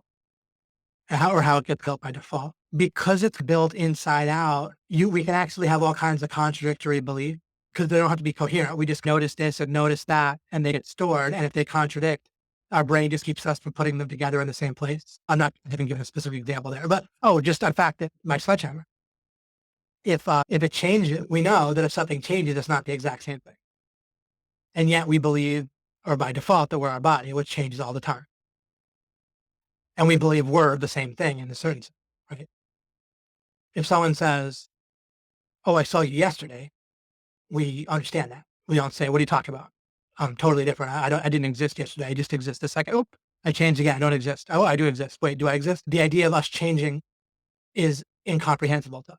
If you, like I just, we couldn't act on that for a moment. The idea that we change, or sorry, that we fully go away and that we're something new, that we're not the same person, thing, or being that we were a minute ago. We couldn't possibly act or talk based on that premise. It's so absurd that it couldn't even, we can't even pretend for a second. So those are two contradictory beliefs. The things, the sledgehammer belief, if it changes, it's not the same thing. And that one's correct. And then the other belief that contradicts that is on my body or my mind or something like, or any number of things. I'm a source that I came up with this thought. I am the thing that originated this thought. That whatever it was that originated the thought had to do processing, which is something that requires change and so forth. And there's another number of other reasons why that makes no sense as well. If you're conscious to have a thought, you'd have to have the thought before you had the thought in order to decide to have the thought, and replay that one if you have to. So when we start to ask this question of, wait a second, what's really going on? And then we can ask, including about, you might like, what's important, right? Now, there's kind of two ways of going at the same time, and I'll just point it out. In one sense, I'm talking about how you might discover this for yourself. In another sense, nobody really has to do that at this point because I'm going to walk us through a lot of it. Now, you want to walk through it yourself and work on it in one sense, right? So you can duplicate the process or try to duplicate it from scratch a little bit with my hints. But I acknowledge it's a little odd. I said you could do this, but then I'm also doing it with you. This is a little bit random, but something I wanted to mention. It's in my notes. Comes up all the time, and just to give you a takeaway that'll help you in addition to what we talked about. Okay. As we're thinking, let me give you another tool like this. Yeah, there's a sledgehammer and so forth. There's an implied absolute in all kinds of stuff that we say. What was my example? Oh, I gave an example recently. I'll just point out how this relates with the law, right? Let me do balance that I just talked about too, instead of using that the law as an example again. With balance, or there's an implied absolute that I didn't mention when I used it, but I didn't, of course, use this terminology. So let me now point that out. You know how I said, if you're trying to balance sleep, then that must mean that you're sleeping for 12 hours a day and awake for 12 hours. And someone might object to me saying that's what it has to mean. But I'm actually correct that it has to mean that. And here's why. It's the same thing as if someone says, you should do this because it's the law. And if they mean some way morally, and people talk that way a lot. Yeah, he should go to jail. He broke the law. Right? If someone should go to jail because they broke the law, then it must be that the law has some kind of important weight, right? If you say you should obey the law, you might just mean so you don't get put into jail, which strategically makes. But if you say that this person, of course, they should go to jail because they broke the law, then the big problem with that is the applied absolute. And I'm only bringing this up just to illustrate the absolute concept. And I'll go back to the balance. What an absolute is, if you say they should go to jail because they broke the law, you're done. You said that statement and you haven't qualified it in any way. And so you're basing, you must be, you're implying a premise. You're using a premise, which means you're implying it, which means that you necessarily are affirming it. And the premise is that, like the law, like something like the law is good, just to be quick and simple. As soon as you do that, you imply an absolute, which is all law at all times in all places by all people is always good. And someone would then say, but I didn't say that. I didn't mean it. But they had to mean it, because if you don't qualify something further, you must mean the absolute logically. I don't mean socially, but there's no wiggling out of it. Any attempt at saying I don't mean the absolute, you audit the logical content of what someone's saying is absolute until and unless they say when it doesn't apply. There's countless examples of this that come up more and more. But that's why I said, if you talk about balance and sleep or fairness, the only thing you can mean by balance and sleep means 50-50. What else could balance mean?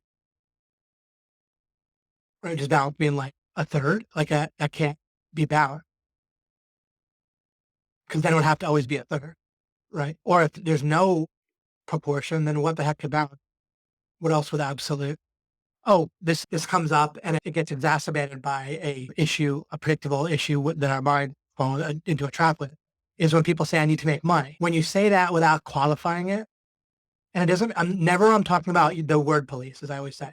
I'm talking about your understanding. If you say, I need to make money, the problem is that implies an absolute priority to making money. If you understand that to mean, as long as I don't violate the property rights of others, then that's a start. If you clearly understand that, good. You don't have to say it out loud, but it's good if that goes along with the understanding. But it's good to even say it in your head to your brain, because your brain can misunderstand, really. Furthermore, there's a lot going on in your life besides just not violating property rights. So if you say I need to make money, then if you don't clarify and boundary that decently, then there's an implied absolute to your mind and logically. That means, again, besides any explicit boundaries, it's always a priority all the time, no matter what, to make money. Now, what's interesting is we see the effects of this all over the place. It's weirdly unique. I know there's some people that are independently wealthy and they don't worry about money and so, but there's so many people that either have made a bunch of money and they went through it, or they've made, or they have the money I have, but they still feel like they have to make money. And and it's not just people that have money. There's just all sorts of instances where it bleeds over and people think they have to make money when they don't, or maybe they don't need to right now. It's more like a progress thing. And what they really need to do is make a total certain amount, or they need to make a project work that will then make them money, whatever. This mistake has a very constant and practical effect, right? Take the Japanese example with the nuclear bombs in World War II and stuff. The Japanese attacked us. When we say that, it implies an absolute. All Japanese people, which in that context means like basically every man, woman, and child that was born in Japan and still there, that sort of thing, right? Or maybe they didn't have to be born in Japan, but basically lives there, right? Attacked us, whatever that might mean, right? All Americans, whatever, absolute. And the practical effect of that was incinerating all sorts of young children and other non-aggressors, regardless of their age or gender. The money thing, again, people don't know when to stop. They don't have clarity when it comes to relationships, right? Like we feel like we want people to be intimate with us or to have sex with us, right? But then we get a partner or someone we commit to, and a lot of people still feel interested in other people to some degree. So it's that bleed over with the implied absolute. It happens again with logic all the time. And like I said, with the law, it has a practical effect, right? There's all kinds of people suffering in all kinds of ways. I won't get into it, right? But it literally means that all laws all the time, that person's affirming. So the minute someone says they should go to jail because they read the law or whatever, that person has just affirmed every horror ever done by any law authority, any government, basically almost any person, whatever would qualify in the loosest of standards of law. They've affirmed and agreed with every horror, which makes them an absolute monster, basically, by our normal thinking. And really, not just theoretically. This isn't logic police. This is real consequences constantly. It'll come up where I show you how important this is and how impactful it is to get it right. All right. So the basic question is we build our outer frames. I think we know by now the reason to build outer frames. It makes everything wildly much easier, right? Everything, once you have the right fundamental lenses, then you can always step back to them, and everything else is then, in a sense, or in a real sense, inside the box, in flow in your life. Your whole life can flow in a certain way, especially in kind of an overall scale. Like I reminded you guys an hour ago when I said, what's replying to Megan's post? And I pointed out that you've already won when you have the basic frame that you seek understanding until you achieve a revealed goal. And while making sure that you don't, not just trying to prove that you're already awesome, right? Then you've already won. So everything in a certain way is just in flow after that in an overall sense, right? You'll still step back. You'll get immersed in particularly narrow and step back to a middle frame sometimes, right? You'll still fluctuate inside the greatest box, but you're in flow relative to that box. And practically speaking, some of you experience this. I experienced this. It's really different and really. So we do that by essentially by asking, in essence, what's going on, right? And when we do that, we start some of the most immediate questions are who are we? What's important? What's going on? What am I trying to do? Who am I? What's my relationship with the world? We could say, right? What we realize we're conscious. When I say we realize, it some of the next steps that either I tell you or you realize or some combination of that is you can realize you're conscious. If you don't change, then you're something that does not change but is conscious of what you're conscious of. That's who you are. You don't need to glom on other characteristics. You don't just set goals. You shouldn't. You reveal them. You construct them through understanding, through the best understanding you can manage at the time, right? And then you want to grow your understanding, and that can hone in on goals and reveal. Similarly, you want to do the same thing as you're discovering who you are and about the world. You don't like double define words or glom on or set meaning of words. You don't define words in the sense of setting their meaning. You discover concepts and then apply a word like a label to those concepts. So you discover properly or build the idea that you are a conscious being. Your quality of your experience fluctuates, which is very relevant. And you must have some sort of meaningful decision, ability, power, will, whatever. Everything's meaningless if you have no ability to make any sort of meaningful decision. You can't think or act upon the idea that you don't have any ability to make meaningful decisions. You can't do that for a second, just like I said before about something else. So it's absurd. It can't be the case. You are not all knowing. That one's pretty easy, right? Think of a question you don't know the answer to, but neither do you know nothing whatsoever, right? If you knew nothing whatsoever, you'd be aware of zero. And you can't act on the idea that you know absolutely nothing, even for a moment. The minute you think or act, you're belying, you're contradicting the premise that you know nothing. So you know something, but not everything.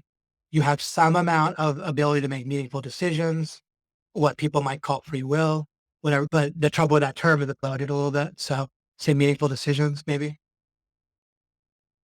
But you're not all powerful either, right? But you have some power. In other words, the ability to make meaningful decisions.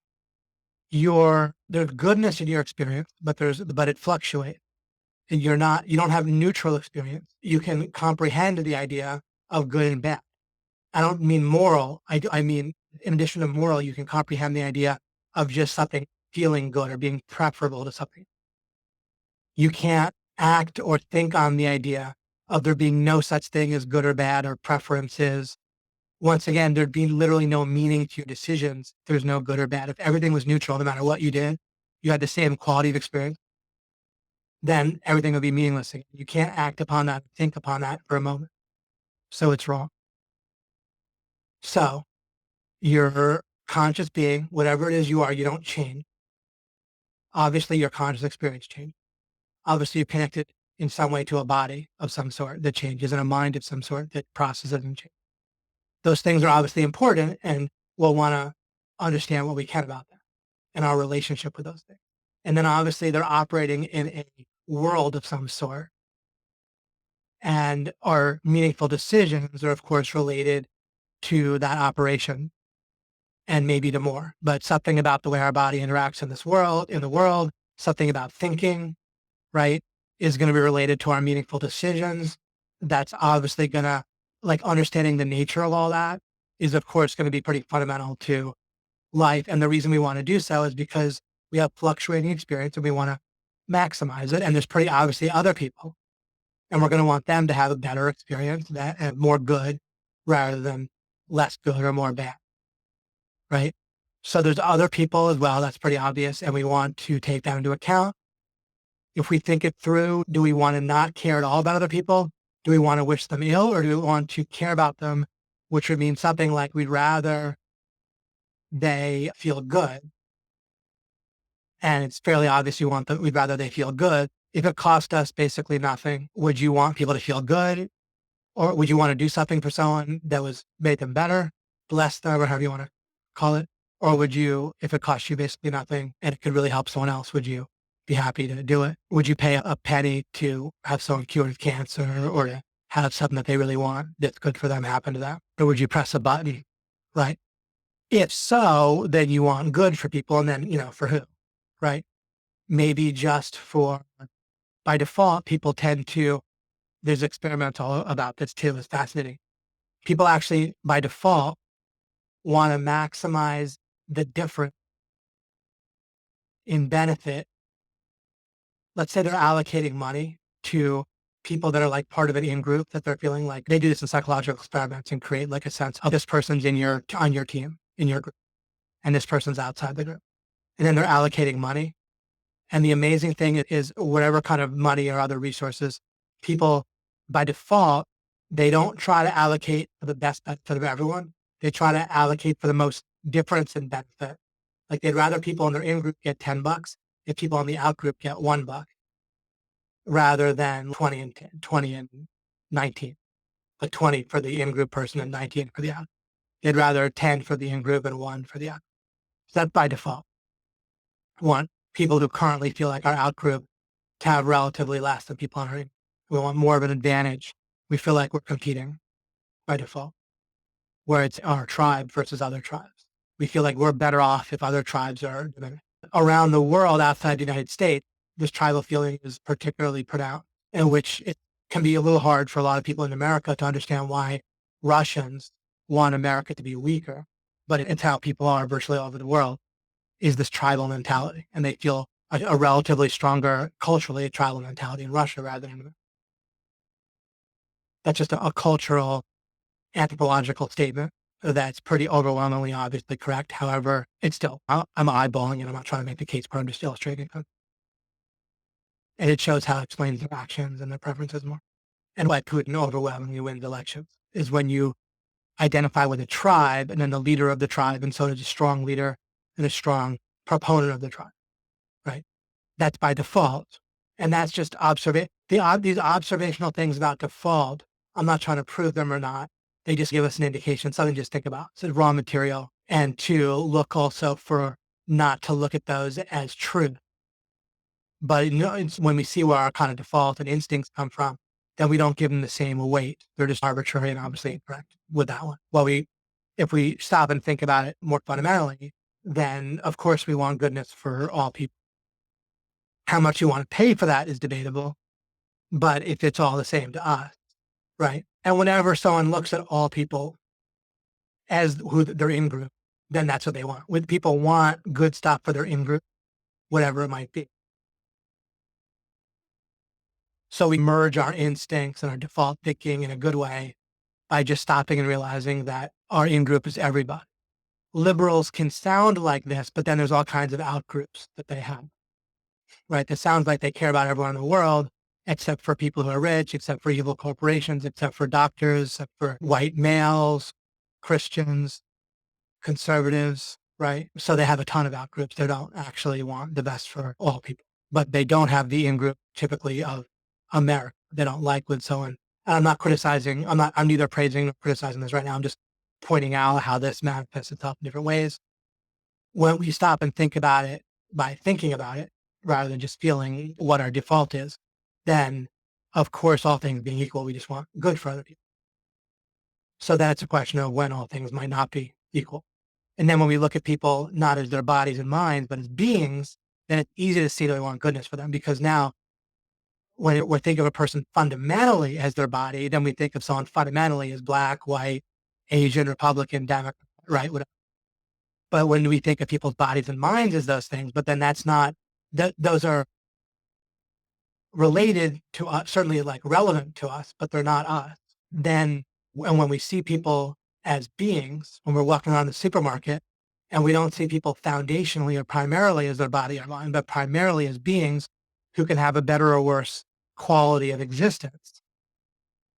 Then it's easier, I find for myself, and probably most of find this if they, because it just flows from their perspective is what I mean. It doesn't flow from how nice I am as a person or how awesome I am or how moral I am, but just from the perspective itself, as far as I can tell, we just obviously want the best for all beings. That can get complicated by facts on the ground with what people's bodies are doing and saying.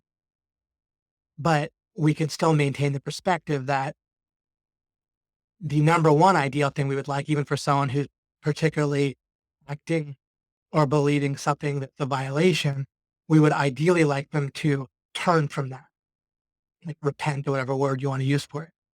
That would be the ideal, like our number one preference. No matter what they've done or what they believe or they think, we would rather that they change their mind changes rather than that they die.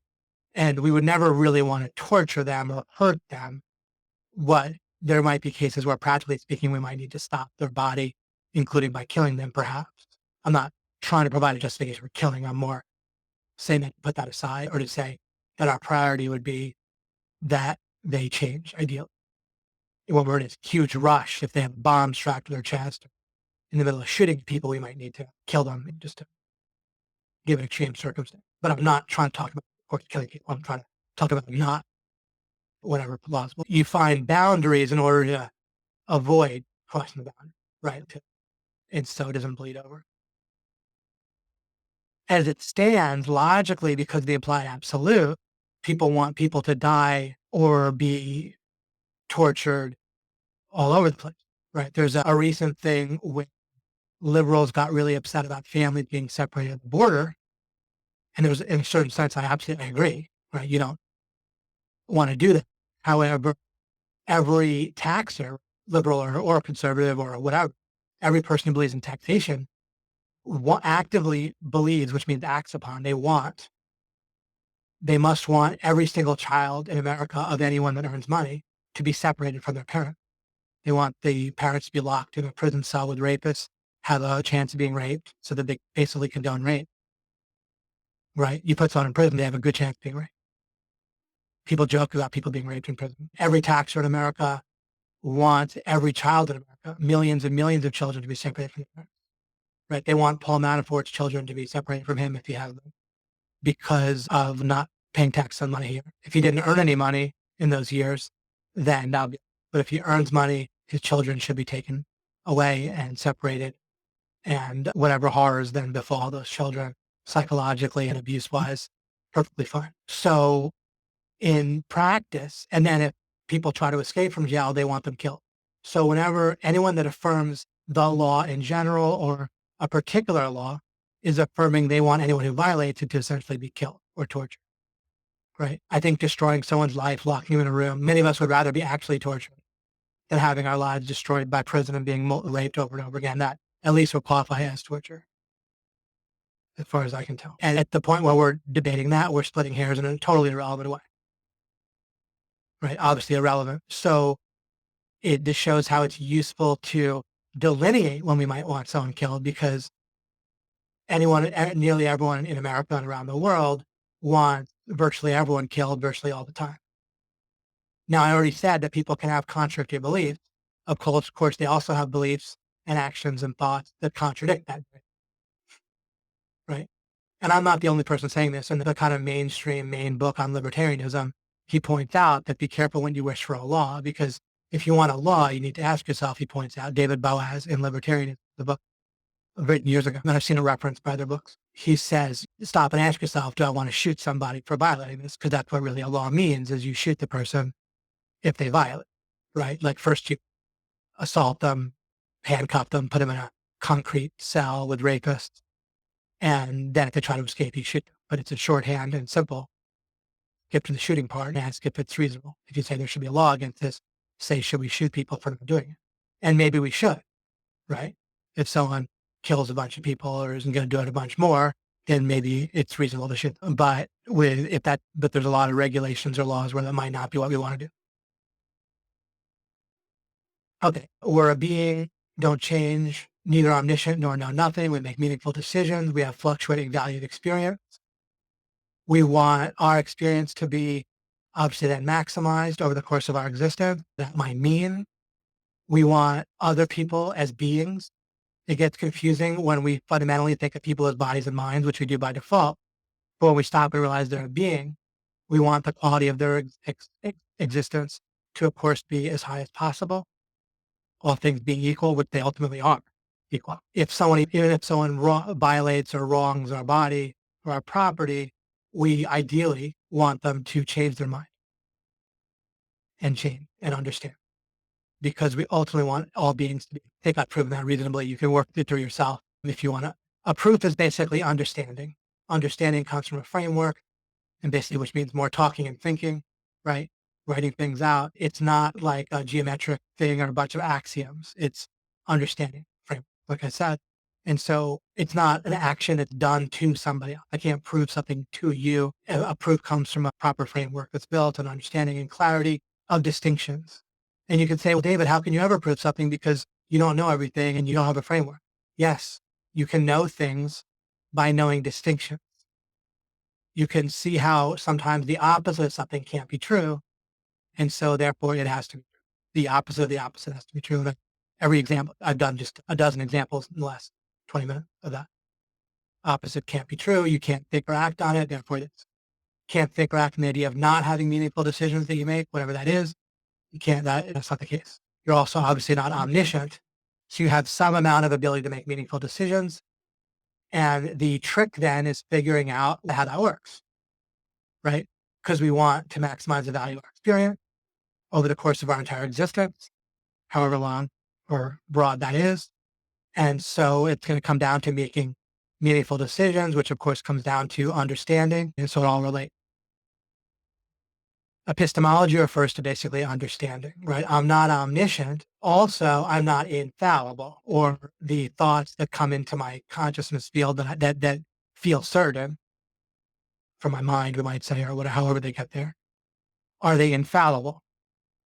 Even if I'm not all knowing, maybe that when I feel like something is true, it always is. Is that the case? In fact, to prove that with you, you're mentally disturbed. I'm just joking. A lot of this, as I continue here, a lot of it's also to help you explain to other people, as I think a lot of you are aware. A lot of you try to talk about this to other people, and when I say try, you do talk about this to other people, and with success as well as failure, like lack of at times too, and other times with progress or great results. Just like my, but I remember a lot of the reason I'm going through this. Of course, you want it, but of course, it'll help you just talk to other people too. Sure, just like myself, when you go to explain this to other people, it can get a little bit jumbled. So if it was the case that whenever we felt really certain, that ended up being true, either about a historical fact or a memory or a plan, a way of acting, a belief, or something that was going to happen in the future, but those go wrong all the time, right? Given that fact that we want to make decisions that are going to enhance the quality of our existence for ourselves and others, but we're basing our decisions on thoughts and premises and a method that fail by default. It sometimes works and it sometimes does not. And it was when we start to think about how it got formed, we've got this many times, it's there to help get us going and survive as we think, right? So what we should have done and what we should do now, and what a lot of you have been doing, working on, is work on a method that could get it right. We say, what if there is no method that gets it? You can't think or act on the idea that there's no method by which you could think accurately. All of your thinking and acting is based on the idea that you can do so with some accuracy at times. If there's no basis for any of your thoughts or actions, a basis means a basis. A basis implies absolute.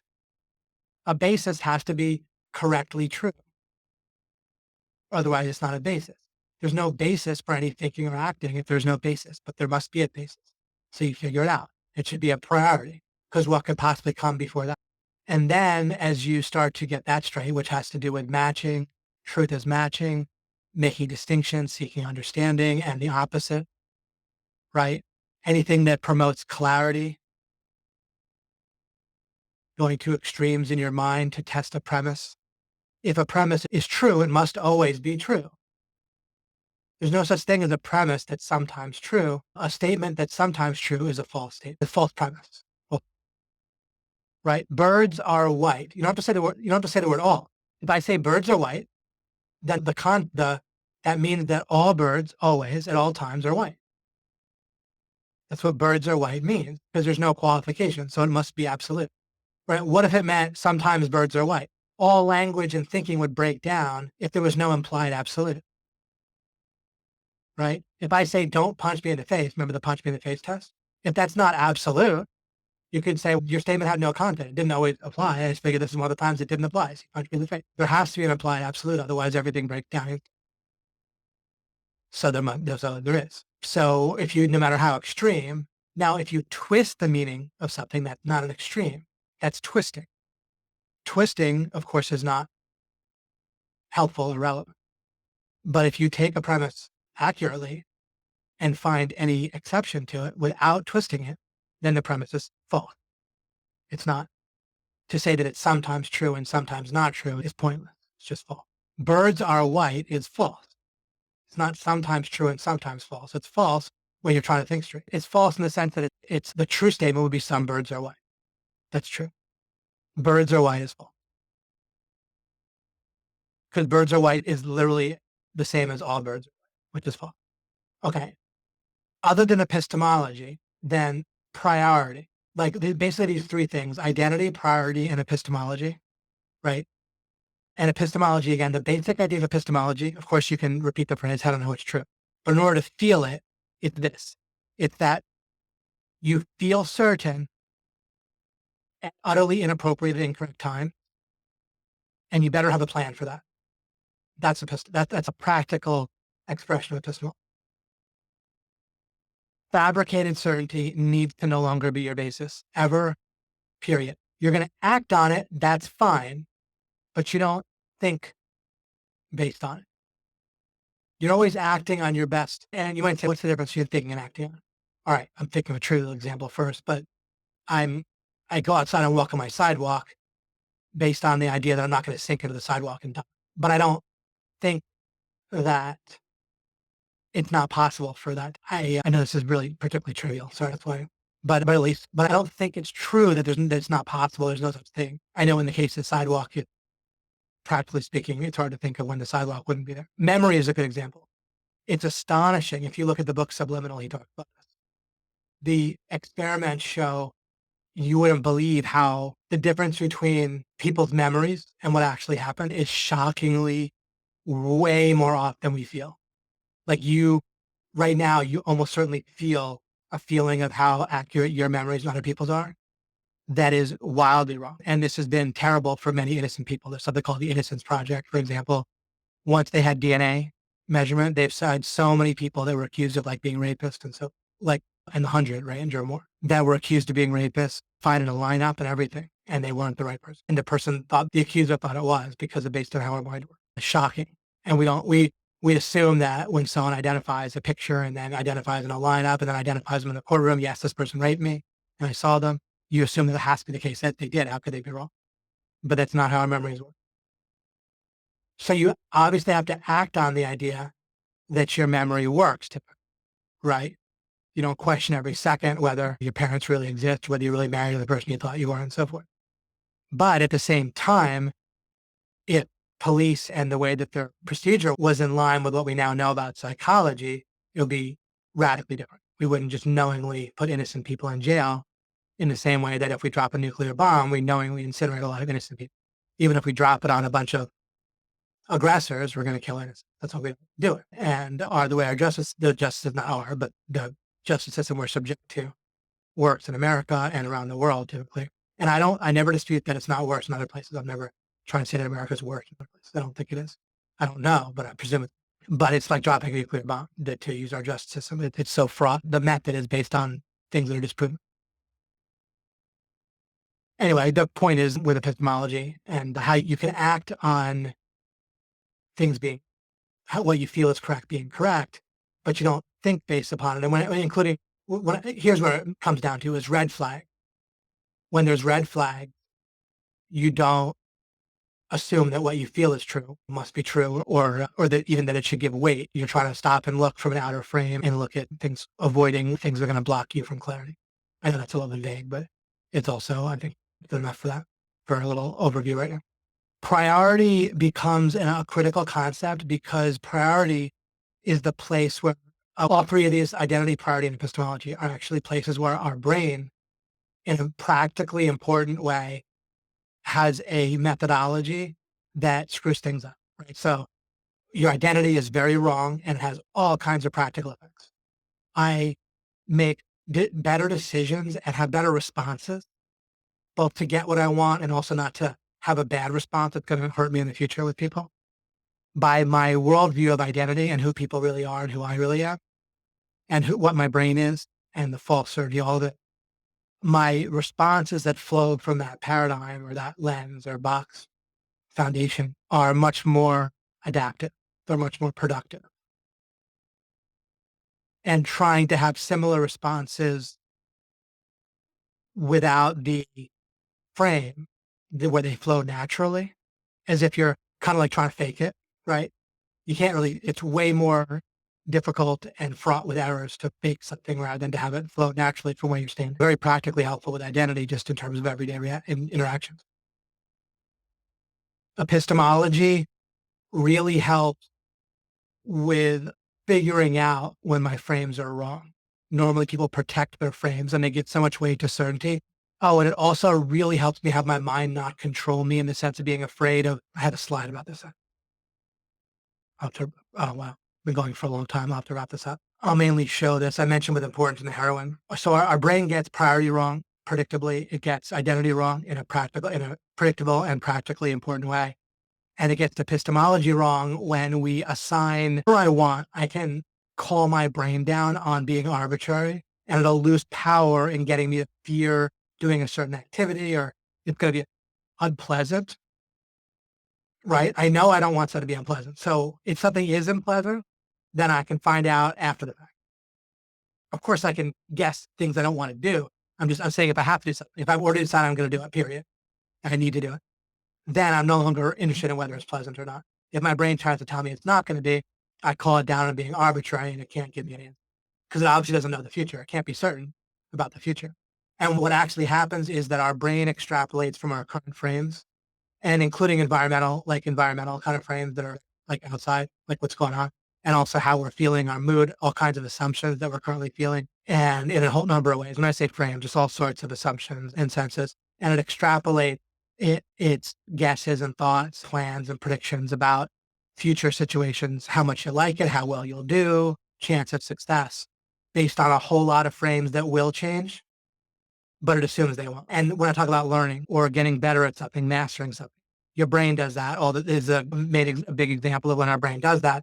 It thinks of us trying to learn something and have to do a task and master it while never getting better. So it doesn't think the framework. Or if you watch a webinar and it's confusing, our brain says it is confusing. It doesn't say, oh, you need to rewatch it a few times. The framework will build, and then it won't be confusing. Now, you might know that now, but by default, our brain does not do that properly. It extrapolates with the wrong frame.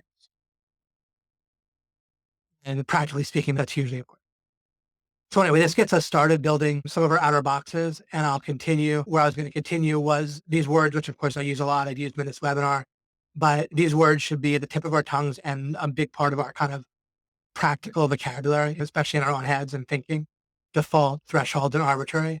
And they're absolutely not, very possibly a lot in your vocabulary and thinking because of doing this together. But they can, I'm still going to want to give them I'll give you a good talk about them just to feel it and integrate it more. And when you look around you and with other people, these words are very much not in their thinking. The word default is, but only in very limited cases, that most of the way I use the idea of default, people aren't using and thinking. And I don't mean in speech, I mean in practical thinking and planning and acting. Default and thresholds and arbitrary, all very important, powerful concepts that are critical to our mind and to achieving goals and to judging situations and to strategically planning. And again, we want them to be concepts that are a major part of our outer frame, that where it's like a fundamental way that we view the world in terms of the interaction between default and thresholds and how our mind makes the arbitrary seem solid. and other people's minds do too. And it's an utterly massive part of how our minds work and how other people's minds work. We need to deal with it in terms of other people, and we need to not fall for it typically in terms of our mind, except the beautiful thing is you can take advantage of it plenty in a good way. And this, I'll close with this, but we talked about immersion. And one of the beautiful things about immersion is you're actually doubling down on the arbitrary feeling real, which is great when you want it to. The obvious example is enjoying a movie or something, right? Movie's not real, but the more real it feels, the more you enjoy it. You might not know if you're starting an e-commerce site, you might not know whether it's going to be the final major endeavor that's going to break you through and make you a lot of money. However, if you get immersed and it feels really important, or for making sale, buying your car or your consulting services really might not be better than somebody else's. There might be someone else awesome out, but you want them to believe that you're awesome. You don't know that for sure. It's a bit arbitrary, but if you're immersed in how in a useful way, good your service is, and you're just immersed in your service and your business, then it's going to feel very real to you, and then it will feel very real to your prospect. So it really helps you sell by being immersed and drawing the other person into immersion by your immersion and making the arbitrary seem more and more solid, which you have to do in business and sales in essence, because ultimately you don't know for sure, but certainty is critical for sale. So you want, but the feeling of it, not the actuality. The actuality of it is often impossible, right? So people want certainty, and it's not your fault. It's not their fault. It makes sense. If you want someone to fix your plumbing, then do you want someone who says, maybe I can fix you? Want someone, absolutely I can, right? We want someone who comes across as certain. And so you can increase your own sense of certainty. And you can know in one sense that it's arbitrary, but then quarantine things off, get immersed. Just like you can know a movie is not real, but get immersed where it feels real. Same way, you can know that ultimately you don't know if you're the best plumber or SEO consultant, but you can get immersed where you feel it. And as long as you do a fine job and fulfill upon what you generally say, everyone wins. Great. Okay, we did a big discussion, so I'll mainly close it off. I'll take a quick look at concepts. I'm still wrapping my head around the idea of fairness. How do we understand a small majority of people own majority of money that one of them own? Yeah, I'll try to explain it. I'm glad you asked. I mean, I'm glad to explain it. I'll try to explain it in a little bit in the future. I get stuck in that situation. Basically, if you affirm fairness in the sense of acting on it, not fairness, but you affirm equal distribution of resources, or you either talk about an arbitrarily closer distribution or actually equal, right? So then either each person has to actually have the exact same amount of resources, or it's arbitrary, right? If we say it has to be within 20% of each other, right? Or a factor of 100 only, but not a factor of a billion, right? That's arbitrary. So that's wrong. Can't be right. You obviously don't, in order to actually do this, you'd have to do a lot of killing and violence, right? So you obviously don't base killing and violence on something clearly arbitrary, right? You wouldn't say I'm arbitrarily going to kill a bazillion people today. You might correctly want to kill a lot of people, right? Depending on the day, right? There's a lot of taxers that I might be happy to see them dead, right? And then I also, of course, as a priority, I'd rather them change their mind. That's a given. But if we're talking about acting on any kind of more equal distribution, we're talking about violence and killing to enforce, right? Or something that's as bad as whatever. So you certainly don't base violence and killing on something to start with. So if it's not arbitrary, we have to have the exact same amount of resources at all times. Which the minute we did that, as soon as two people traded, we wouldn't have the exact same amount of resources anymore. The people who traded would actually have more than everyone else in their own view. At least. So you exactly allocate all resources, money and otherwise, exactly even between every single person in the United States. In the world. Of course, not the United States. So to me, the United States is the world. I'm joking. Anyway, we allocate the same. Someone has a baby, everything's screwed up. Two people trade, presumably they both have more value than they had before, right? They both got something they want more. So now how does that work, right? Or we have the Politburo decides on the exact value of things. And if they trade something where the value is different according to the Politburo, then we need to do something. One way or the other, every time there's a trade, we need to refix things through violence, it all gets so crazy. You see what I'm saying? So either it's exact distribution of all resources, or it's a totally arbitrary variable or multiplier. And we're talking about massive violence in order to enforce it. Instead, the idea that I propose is that it's possible for humans to own property. The opposite of my idea that people can own property is you don't own your body. That any two people or a group of people could just decide you don't own something like your body, your leg, your liver, the money you worked for the past 2 years to pay for your wife's cancer treatment or for food on your table or for whatever, right? And then we start having other people decide you can keep money for cancer treatment, but you can't keep money for an ostrich haircut. Now I don't own any property anymore because other people get to decide whether I have. Then other people can decide whether or not I have property and what the rules are. I own no property. And again, if no one can own any property, we become us. That's my quick explanation. Fletch. I get stuck in that situation where I'm gonna basically end the webinar in a minute, but I get stuck in that situation where we are not really able to believe our memory at times, and I'm looking at my heuristics, especially. Yeah, it's okay. You don't need to have full certainty. You can use your memory as raw material and get along just fine in life. You really don't need to actually think as if things you don't remember. I've taught you could stipulate. Stipulating is just saying, well, I'm going to act as if this is true. And I know that I don't know whether it's true. And I don't, of course, if I just say I don't know if it's true, then I'm not going to act on things by violating someone else, right? Like I'm not going to do something extreme if I start with the idea that I don't know it's true. But if you say, I'm going to try to make this e-commerce site succeed, then you might not know whether that's the best course of action, but you stipulate that it is. And then you stipulate, I'm going to spend this amount of resources on it, and you act upon that consistently. Great. Okay. You're very welcome, Paul. I'll end the webinar now. Excellent, guys. Thanks for sticking there in with me, and appreciate you all. And I'll continue. I'm not sure how many more webinars it'll take to finish explaining the home stretch stuff. Maybe one, maybe two, maybe three. Ha! This is definitely a multi-rewatch, re-listen webby, mind you. That all are. Ha. Thanks, Julie. Time to have her in my brain. Excellent. Another 10 million series. I appreciate that, like alchemy. You're welcome, Megan. Take care, all. You're just awesome. Thanks. After I tell you guys not to have the paradigm of proving you're already awesome, and I tell you that you're awesome. Thank you so much, David. You're very welcome. You're very welcome, Suleiman. You're welcome, Shelley.